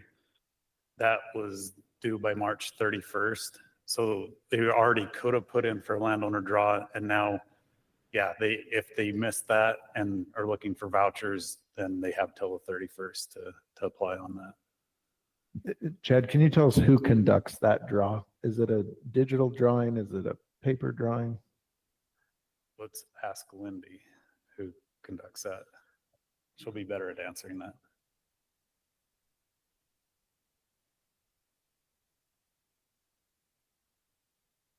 So it's system consultants.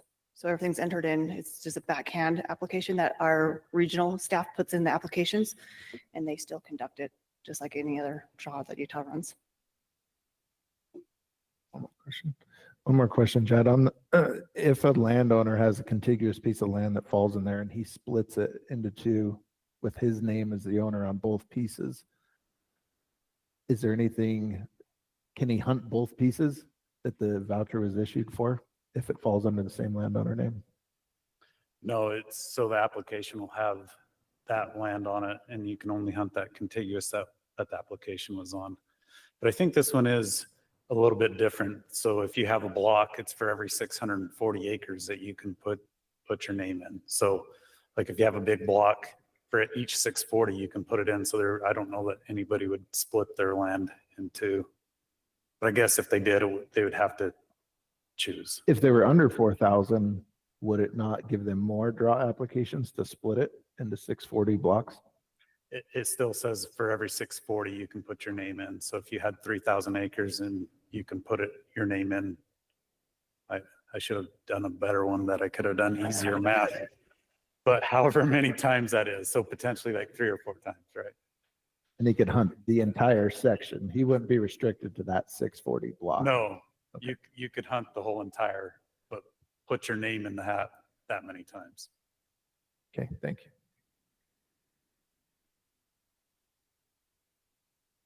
I have a question, Randy. Yeah, Mike. Along those same lines. So, but for the actual vouchers that they're giving, when they have 4,000 to 8,999, those are only for that specific property, correct? They're not for other private properties. Right, yeah, and it says in there it has to be a contiguous block, so they have to have contiguous ground and hunt that contiguous ground. But they can hunt their non-contiguous land if they owned other properties, correct? As far as with that voucher? With those 0, 1, or 2 vouchers, not the draw ones, but the way I understand that is that they have to hunt the contiguous property and not those that are not. That was my understanding too. I just wanted to clarify. Thank you.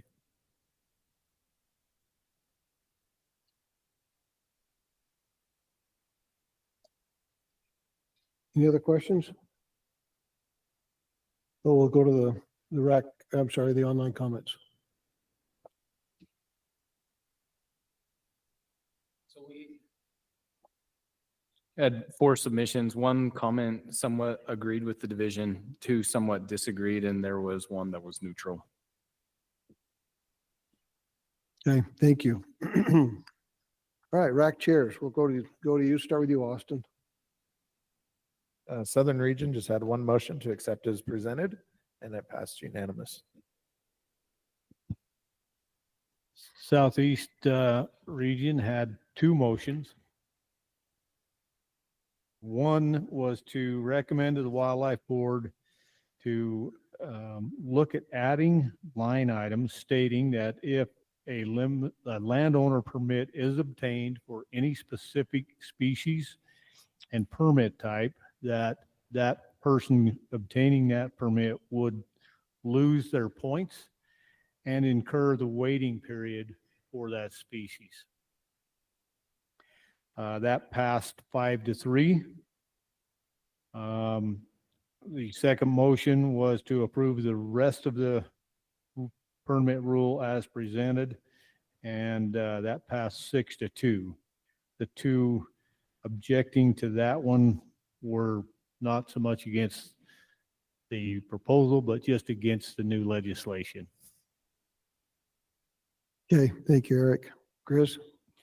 Northeast region had two motions. The first was similar to Southeastern's, to have the Wildlife Board to put in action log if a permit is obtained for a certain species, would the permit holder lose their points for that species?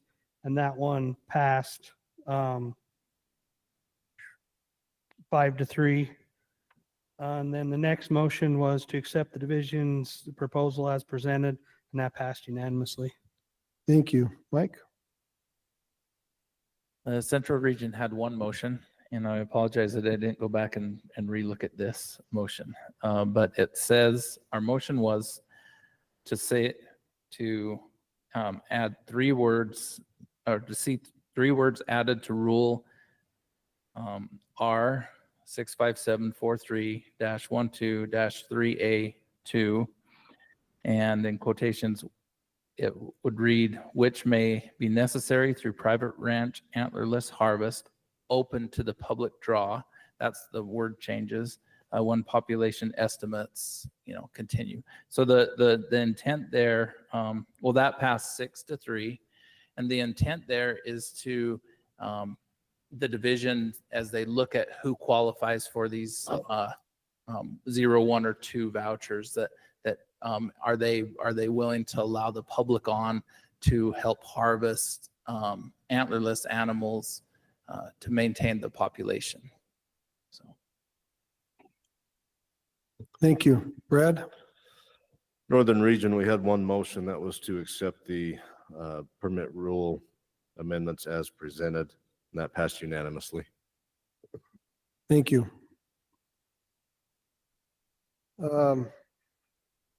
Chad, could you maybe address what Mike just talked about, some kind of a public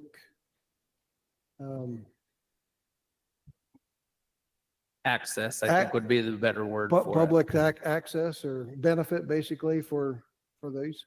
Yeah, I think that's something that we could work with. I don't think, and I'm trying to go off memory, but I don't think the law addresses that part of it. So I think that's something that we could try to work with landowners. I think most of those landowners would want to work with us on that too. So I think that's something we could do. Okay.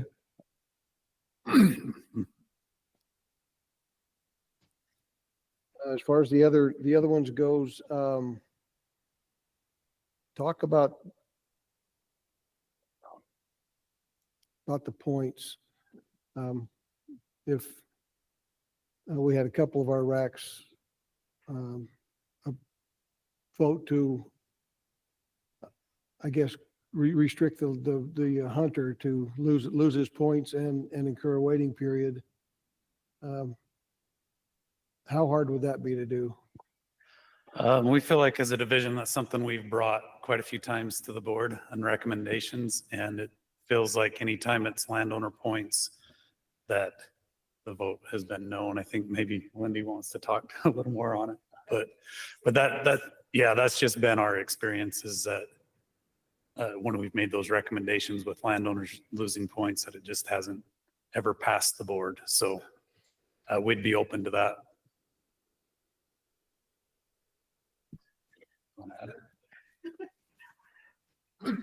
Yeah, just like Chad said, we have taken it through the racket board process. When we did the general season deer landowner permits, it did get denied through the process to have their points taken away. Same with the private cow only tags.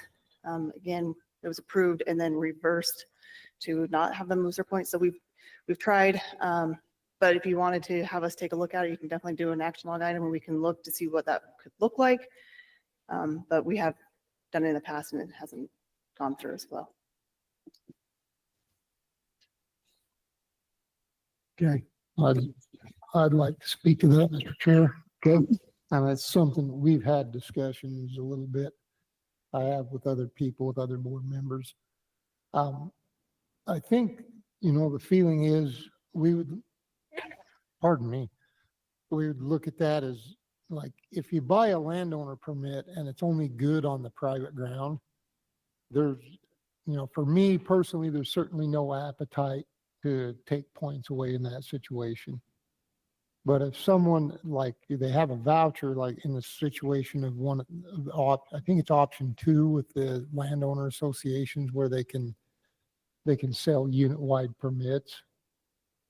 Then in that situation where they sell a unit-wide permit, I think the person we could probably get behind taking points at that point, because you are hunting a public lands, a unit-wide permit at that point. And, I don't know what that would look like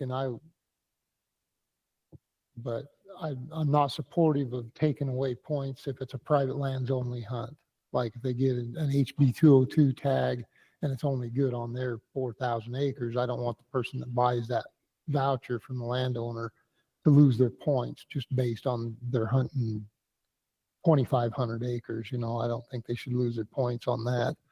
But if they get some, like an LOA permit that goes unit wide, then I think that should incur loss of points and a waiting period. So I hear you saying that, because that option A or option B that's in there is for option A, I think is just for the LOA, but the LOA is thousands, could be thousands, it's usually thousands of acres and over 9,000 acres. Yeah. So, are you saying if it's under the 9,000 acres, which is basically the CWMU requirement, that would be the cutoff point? Yeah. Would be the under 9,000 acres? Because the CWMUs, you obviously you incur the waiting period and use your points there. So for the draw, draw, but not for the sell ones. Yeah. I was just going to clarify that. That's correct. So if it's a private voucher, they do not. Same with conservation, Expo, and the private CWMUs, unless it's a once in a lifetime waiting, but once in a lifetime species, then they do occur the waiting period.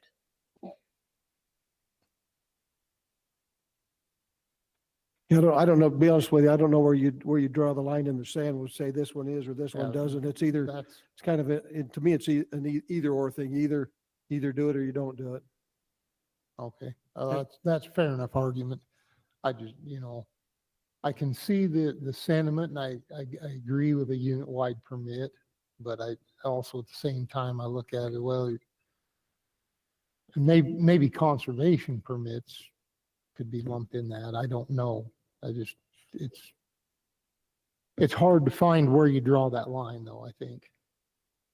Yeah. To me, it's the line's got to be, to me, I guess the line's got to be if you get the permit, you lose your points and you incur a waiting period, no matter who you are, no matter where it is, or you don't. I think it's pretty tough.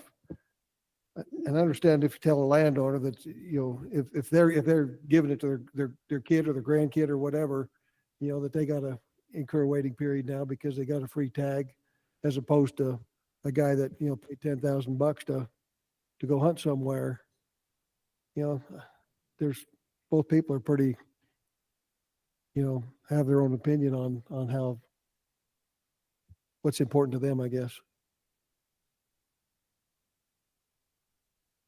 And I'm not opposed to either one of them, to be honest with you. I just think it'd be tough to look somebody in the eye and say you have to incur a waiting period because you were given this tag as opposed to you bought this tag.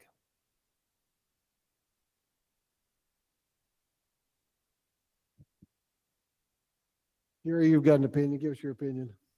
I can see it's, your wheels are turning.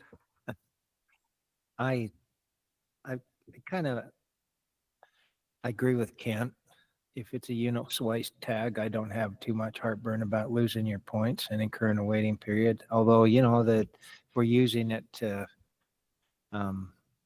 create tolerance with landowners. I don't know if you can burn them too bad for getting one. You know, there's two ways to look at it, but if it is a unit-wide tag, I don't have a problem with them losing their points, but I think just for a landowner permit where you're restricted to that little piece of land, whatever it is, may not even be little, then I don't think you can pull them for that. But that's a hard one. The limited entry ones, I mean, there's, you know, we've got some really good units that get some pretty good LOA tags and they have the choice whether to sell them or not. And I don't know, it seems like if they're hunting the Ponsegont,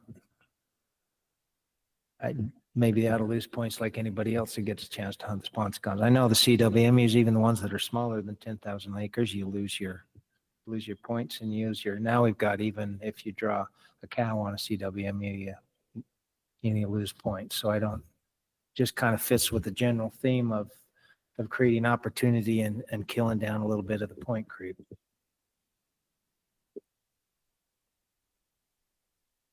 Let me see if I understand. So if I draw a CWMU tag, you know, that's a unit-wide tag, right? So that would be, you're thinking I would lose my points for that. If I buy an LOA tag, a landowner association tag, that's good for the entire LOA, I would lose my points for that. But the CWMU tag, you have to hunt on their property. I mean, it's not, you don't get to hunt the whole unit. Right. But a CWMU is a unit. It's a unit. Okay. I guess that's maybe that's right.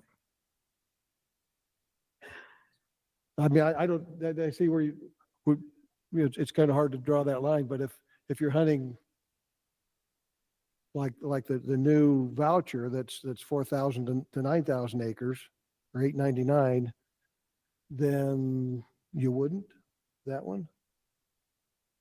Or the landowner kind of appreciation tags, you wouldn't lose on those because they're strictly just landowner tags? So Lindy and Chad, when you just tried to get some traction before, how did it go down in flames? I know it has. I mean, is it because we're incentivizing, we're trying to create tolerance for wildlife with landowners and didn't seem fair to burn them while we were doing that? Or is that, I mean, what exactly did it fail? And then it was that right there to deal with the tolerance, to incentivize people to go hunt their land, especially for the private land only. Because the year that we did that, where they did lose their points, we didn't sell as many permits. And so it wasn't helping the landowners. And then also through the general season deer landowners, it was the same thing. Is this was kind of an incentive for them to have their land and they could just hunt on it, and also try to get other tags because it was harder to draw some of these general season units. Okay, thank you. But the limited entry ones, it's been that way for decades where they didn't lose their points, and I wasn't around when those decisions were made. But I'm pretty sure it's the same reasons.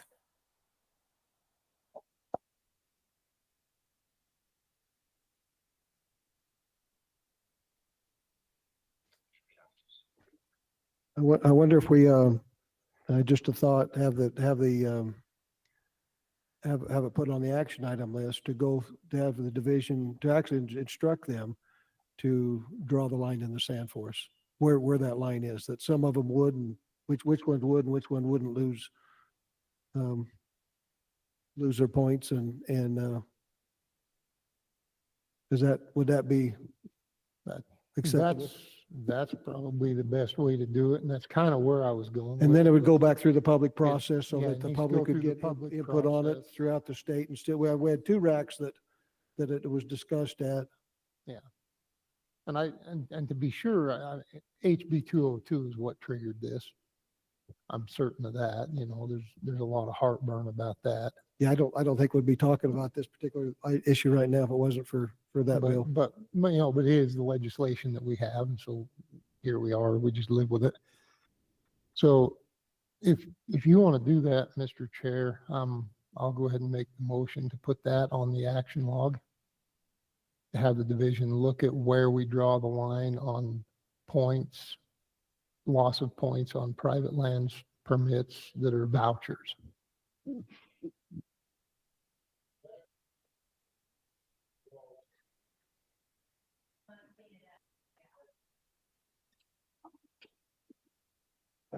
Second. Okay, we got a motion. I think, do we all understand the motion? Motion is where we'll draw the line to lose points and incur a waiting period on tags, on whatever permits are throughout the state.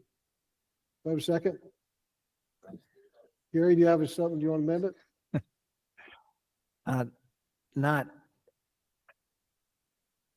that sounds like it's actually going to happen rather than we're just spitballing and getting ideas for what would be about a cutoff that would work. Is that how we want it? Like, okay, where's it going to be is kind of what the motion says.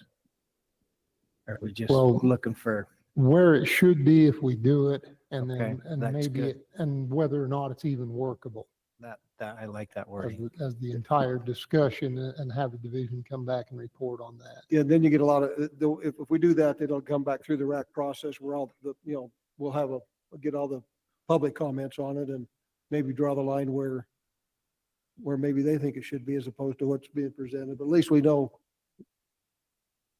I guess, where that should be, or where it should be, or let the even if- division give us a even if it shouldn't presentation be, on where yes. they think it should be and then go back through the public process on it. I'm good with that. We good with that, Gary?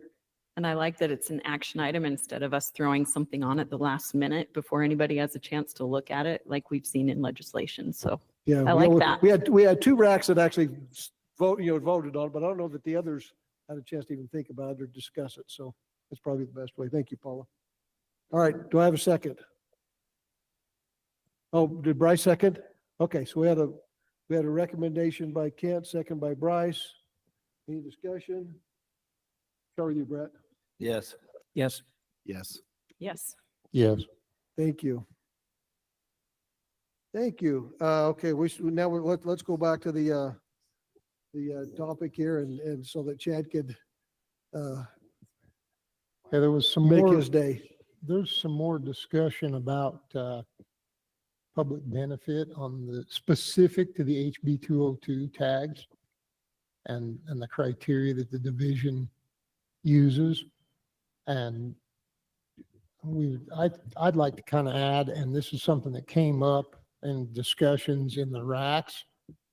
And I think it'd be a good idea if we add in there just a criteria, just have the division add in their line item where we evaluate the public benefit as part of just their process of evaluating. It's not this cuts off whether or not you get the tag or anything, but just to evaluate, just one more step in evaluating what the public benefit might be of this, or if any, if it's possible to gain something out of it. Chad, would that be possible to add that to the criteria at this point? The division's established as evaluate the public benefit. Yeah, I really like the wording on that. I think that would be perfect for us to just look at public benefit. Okay. Chad, are you thinking, would a public benefit? Now, these are 0 to 1 or 2 tags, right? Yeah. What we're talking about right now. Yep. If there's 0, if there was no public benefit, it was 0. If there's a little bit of public benefit, there's 1. If there's a whole bunch of public benefit, there's 2. Or how? I mean, I think we got to look at it broader than that. Like it's the whole scape. There's many things that we're taking into account. So I think it's just one of the criteria that we look at to help us determine 0, 1, or 2. okay. All right. So I think that's Do you want to make this a separate motion or you want to include in the overall motion? I mean, I could do it both ways if you're ready for a motion, and I'll do it. Is there any other items of discussion we discuss on this landowner rule? Okay, yeah, it's included in the motion then. Okay, I'll make a motion that we accept the division's proposal as presented, with the exception that we add in as a criteria the HB 202 elk tags evaluating public benefit.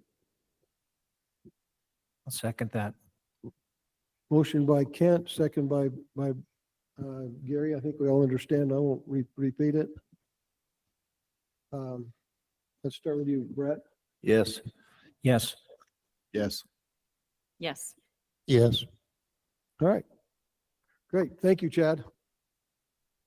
Mr. Chair, real quick to that, Kent's motion, when that went through the legislative process, we have the Sportsman's Caucus, and that was talked about numerous times during that Sportsman's Caucus. You know, they were all aware of looking out what the benefit, you know, to the public was. So, I mean, that was included in that process too, even though it obviously the outcome maybe didn't show it, but it was.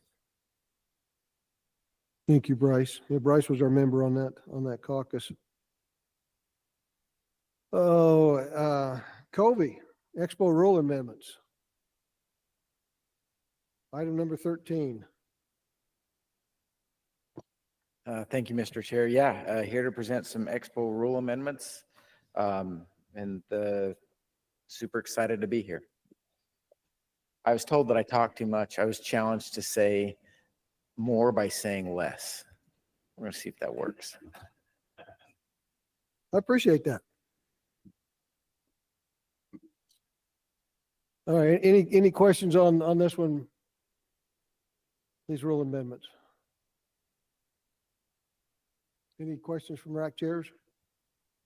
And you guys had pretty good discussions on them.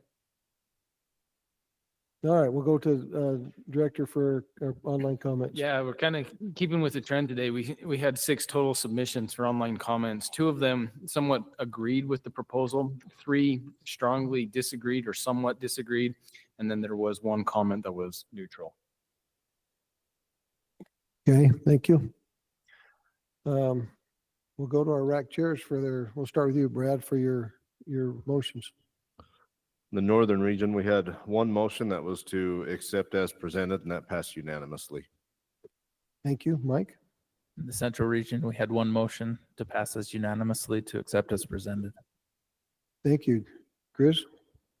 Northeast region had 2 motions. The first one was to accept as presented, and that failed. The next motion was to accept the division's rule amendments as presented, with the flexibility of the contractor to allow online validation of up to 50 of the 200 permits. And that one passed 6-2.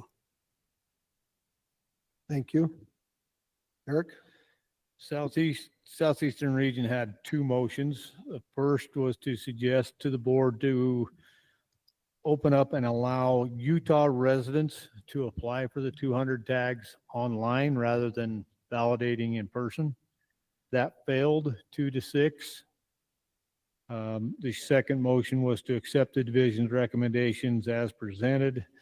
That passed 7-1, with the 1 just disagreeing because he felt like it was excluding a lot of people who couldn't afford to travel up to apply for the tags. Okay, thank you. Austin? Yeah, Southern region had some good discussion and appreciated the transparency on the process and why things are being changed. We had 1 motion to accept as presented, and that passed unanimously. Thank you. Okay, back to the, I won't summarize those. They're all passed as presented with the exception of Northeast region, and they suggested that it looks like about 25% of the tags allow online validation.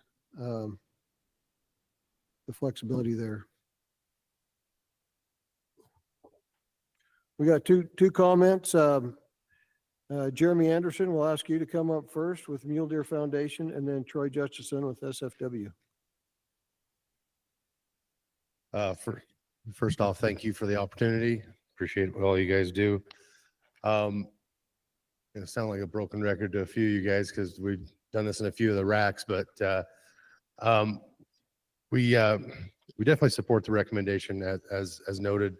One of the great things that we're able to do with these funds, whether it's $1.50, $3.50, and now it's changing, that doesn't make any difference there. Back a couple weeks ago at WRI, we were able to fund a great deal of money, and with that, we can say, take that out of $1.50, take that out of $3.50, take it out of conservation permit, whatever. Looking back at that, I mean, our Expo partner SFW, we funded over $4.7 million that day, and a good deal of that's this $2 or these tags here, the $5 tags. So can't say enough about it. We're able to do some great stuff with it. A couple years back, we're able to fund $1 million to Cinnamon Creek. Again, a great part of that money was from that tag money there. So full support of it, and we thank you for your time. Thank you, Jeremy. Troy? Troy Justinson, Sportsman, Fish and Wildlife. Just like say amen to what Jeremy said. Truly grateful for the opportunity to participate in it. We've been the contractor with MDF for the past, I don't know how many years. So we are supportive of the new changes going forward. But just to expand a little bit on what Jeremy said, these funds have become absolutely critical for stuff that isn't necessarily big game, for waterfowl, upland game, whatever. We're not able to spend, conservation permit money on a lot of those upland game, waterfowl habitats, but these monies are. And the other thing to remember too, it's not an actual permit that's being sold to the highest bidder, because we as the average Joe, they have the opportunity to apply for these, and it's a application fee, the monies that are being spent and put back in for Utah wildlife. So truly grateful to participate in this, and we support it. Thank you. Thank you, Troy. Okay, back to the board for discussions.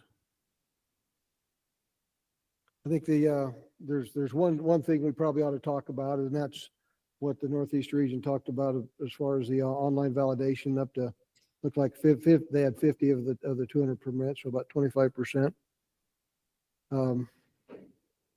Kobe, is that even possible? How would that work?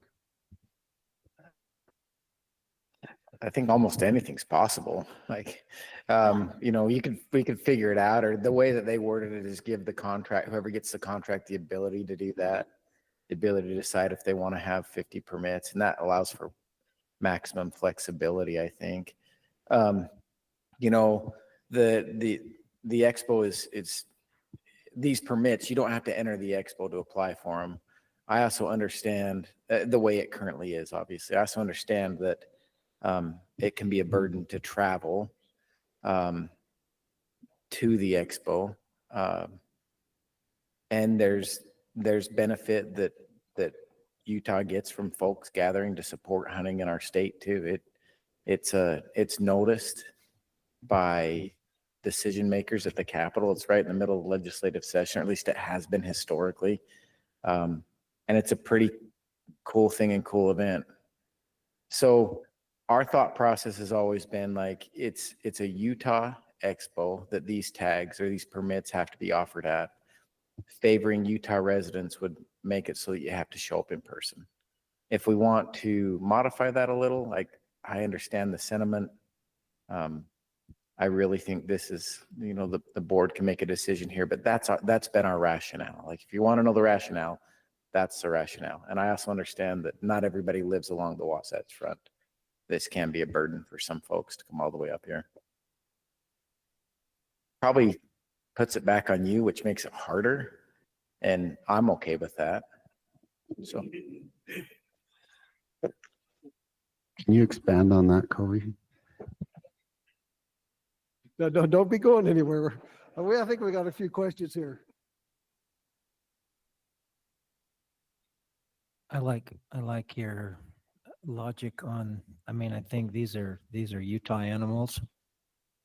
I think the Utah hunters ought to have an edge. I know people talk quite a bit about the burden it is to to actually go, but we all make choices. I mean, if they draw a tag, they're not going to find it a burden to have to travel to some obscure part of the state to kill a sheep or whatever. I mean, I don't think that's a reason. And I think keeping it to where Utah hunters actually have as much of an edge as we can give them, since they're actually Utah animals, I think that's a good thing. I like that. If anybody in the world can put in on it, if it's just an online thing. And I don't think a drift that direction is a good idea either. So. I agree with Gary on that. I think by going to online validation and allowing that, you risk turning it into the Powerball lottery, where it's like you'll hear stories on the news about somebody that got a tag, but you'll never actually know anyone that got a tag. And it'll make the odds of getting the tags. I mean, they're tough now. An Expo tag, it's tough to draw it. I mean, it's pretty difficult. You're going to put it into the odds of being like literally 1 in a million of getting a tag. I don't agree with having online validation for it. And I mean, having the exception in there for something like what happened with COVID, and we have some wild extenuating circumstance like a worldwide pandemic, or we're in the middle of a war or something, that I think exception can be made, but it needs to be the exception, not the rule. And I oppose even doing it for a percentage, even for residents. I think, like Gary said, we all make choices. We all decide what we're going to do. If the Eagles decide to do a concert here in the Salt Lake Valley, they're not obligated to have a free online stream of that concert for those that just don't feel like they can put up with the burden of driving to Salt Lake and going to Rice Eccles Stadium to see the Eagles, So that's kind of, I looked at it in that context too. We just make choices. We have to choose what we do with our money. We choose what we do with our recreation time and our budget for that. I appreciate the way that it's organized, with the fact that you don't have to enter the Expo to be part of this. You just have to show up, find a place to park and come on inside, where then you can come in and validate your tags.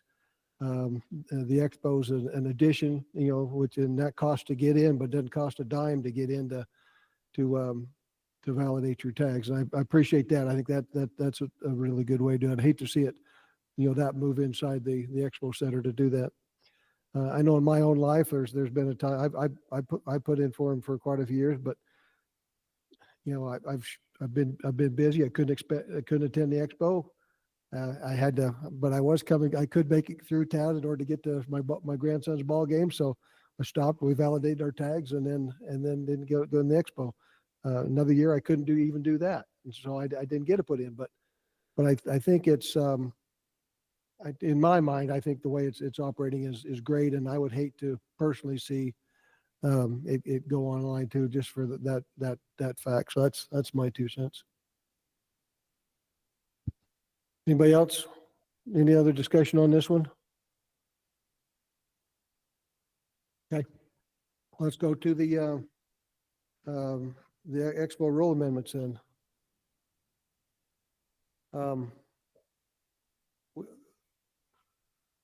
We did the rack chairs already, so I think unless you guys have any discussion, I'll entertain a motion. I'll make a motion that we accept the Expo rule permit stuff as presented. I'll second it. Motion by Gary, second by Brett, to accept as presented. Not hearing any discussion. We'll start with you, Kent. Yes. Yes, and I do just want to clarify, I have zero involvement in the 200 permits on this side. On the auction side of it, I do help and stuff for the conservation permits, but this side I have zero involvement. So I will be voting yes. Yes. Yes. Yes. Motion's unanimous. Thank you, Mr. Chair. Thank you.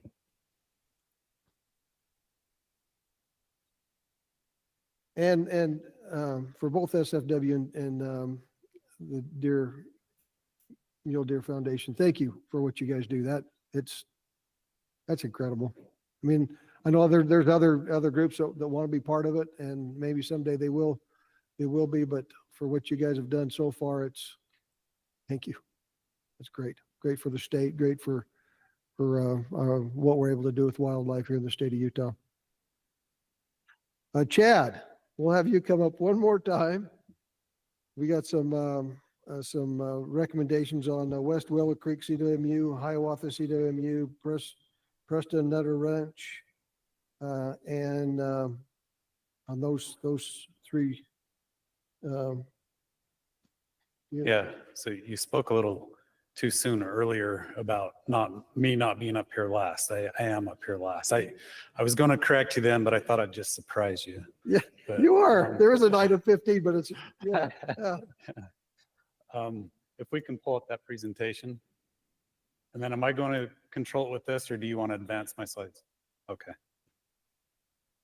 So this is a Cooperative Wildlife Management Unit recommendations. They're correct permit correction recommendations. So in the fall, all of these came through, and maybe I'm going to give my whole presentation before it comes up. So maybe I'll slow down, but in the fall, these came through the rack and the board. And with that, there was a acreage change in all of these CWMUs.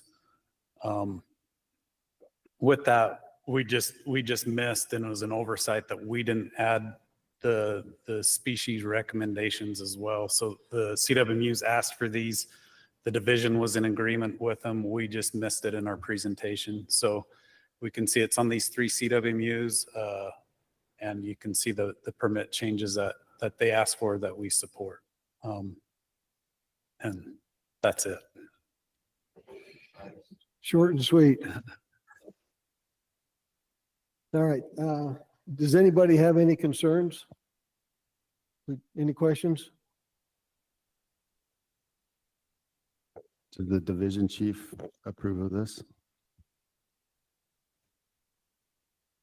Yeah, this item didn't go through the rack, so we won't ask for votes on what their motions were. They didn't see this one, so I don't think there was any online comments on this one either. So anybody have any concerns with this? We like to see them add more acreage to these CWUs, so that's a good thing. All right, I'll entertain a motion. Motion to approve. Second. Motion by Kent, second by Paula to approve as presented. Start with you, Brett. Yes. Yes. Yes. Yes. Yes. Motion carries. Thank you, Chad. Sorry you're last again. That's the last thing on our agenda, which Stacy, did we do good? Okay, I thought we'd be out here a couple more hours, so this is it's really surprising. That's the last thing. I'll entertain a motion to adjourn. Motion to adjourn. Second. Motion by Gary, second by, motion by Kent, second by Gary. Kent, we'll start with you. Yes. Yes. Yes. Yes. Yes. Motion carries. Thank you. And there's still lunch available. Is it ready yet?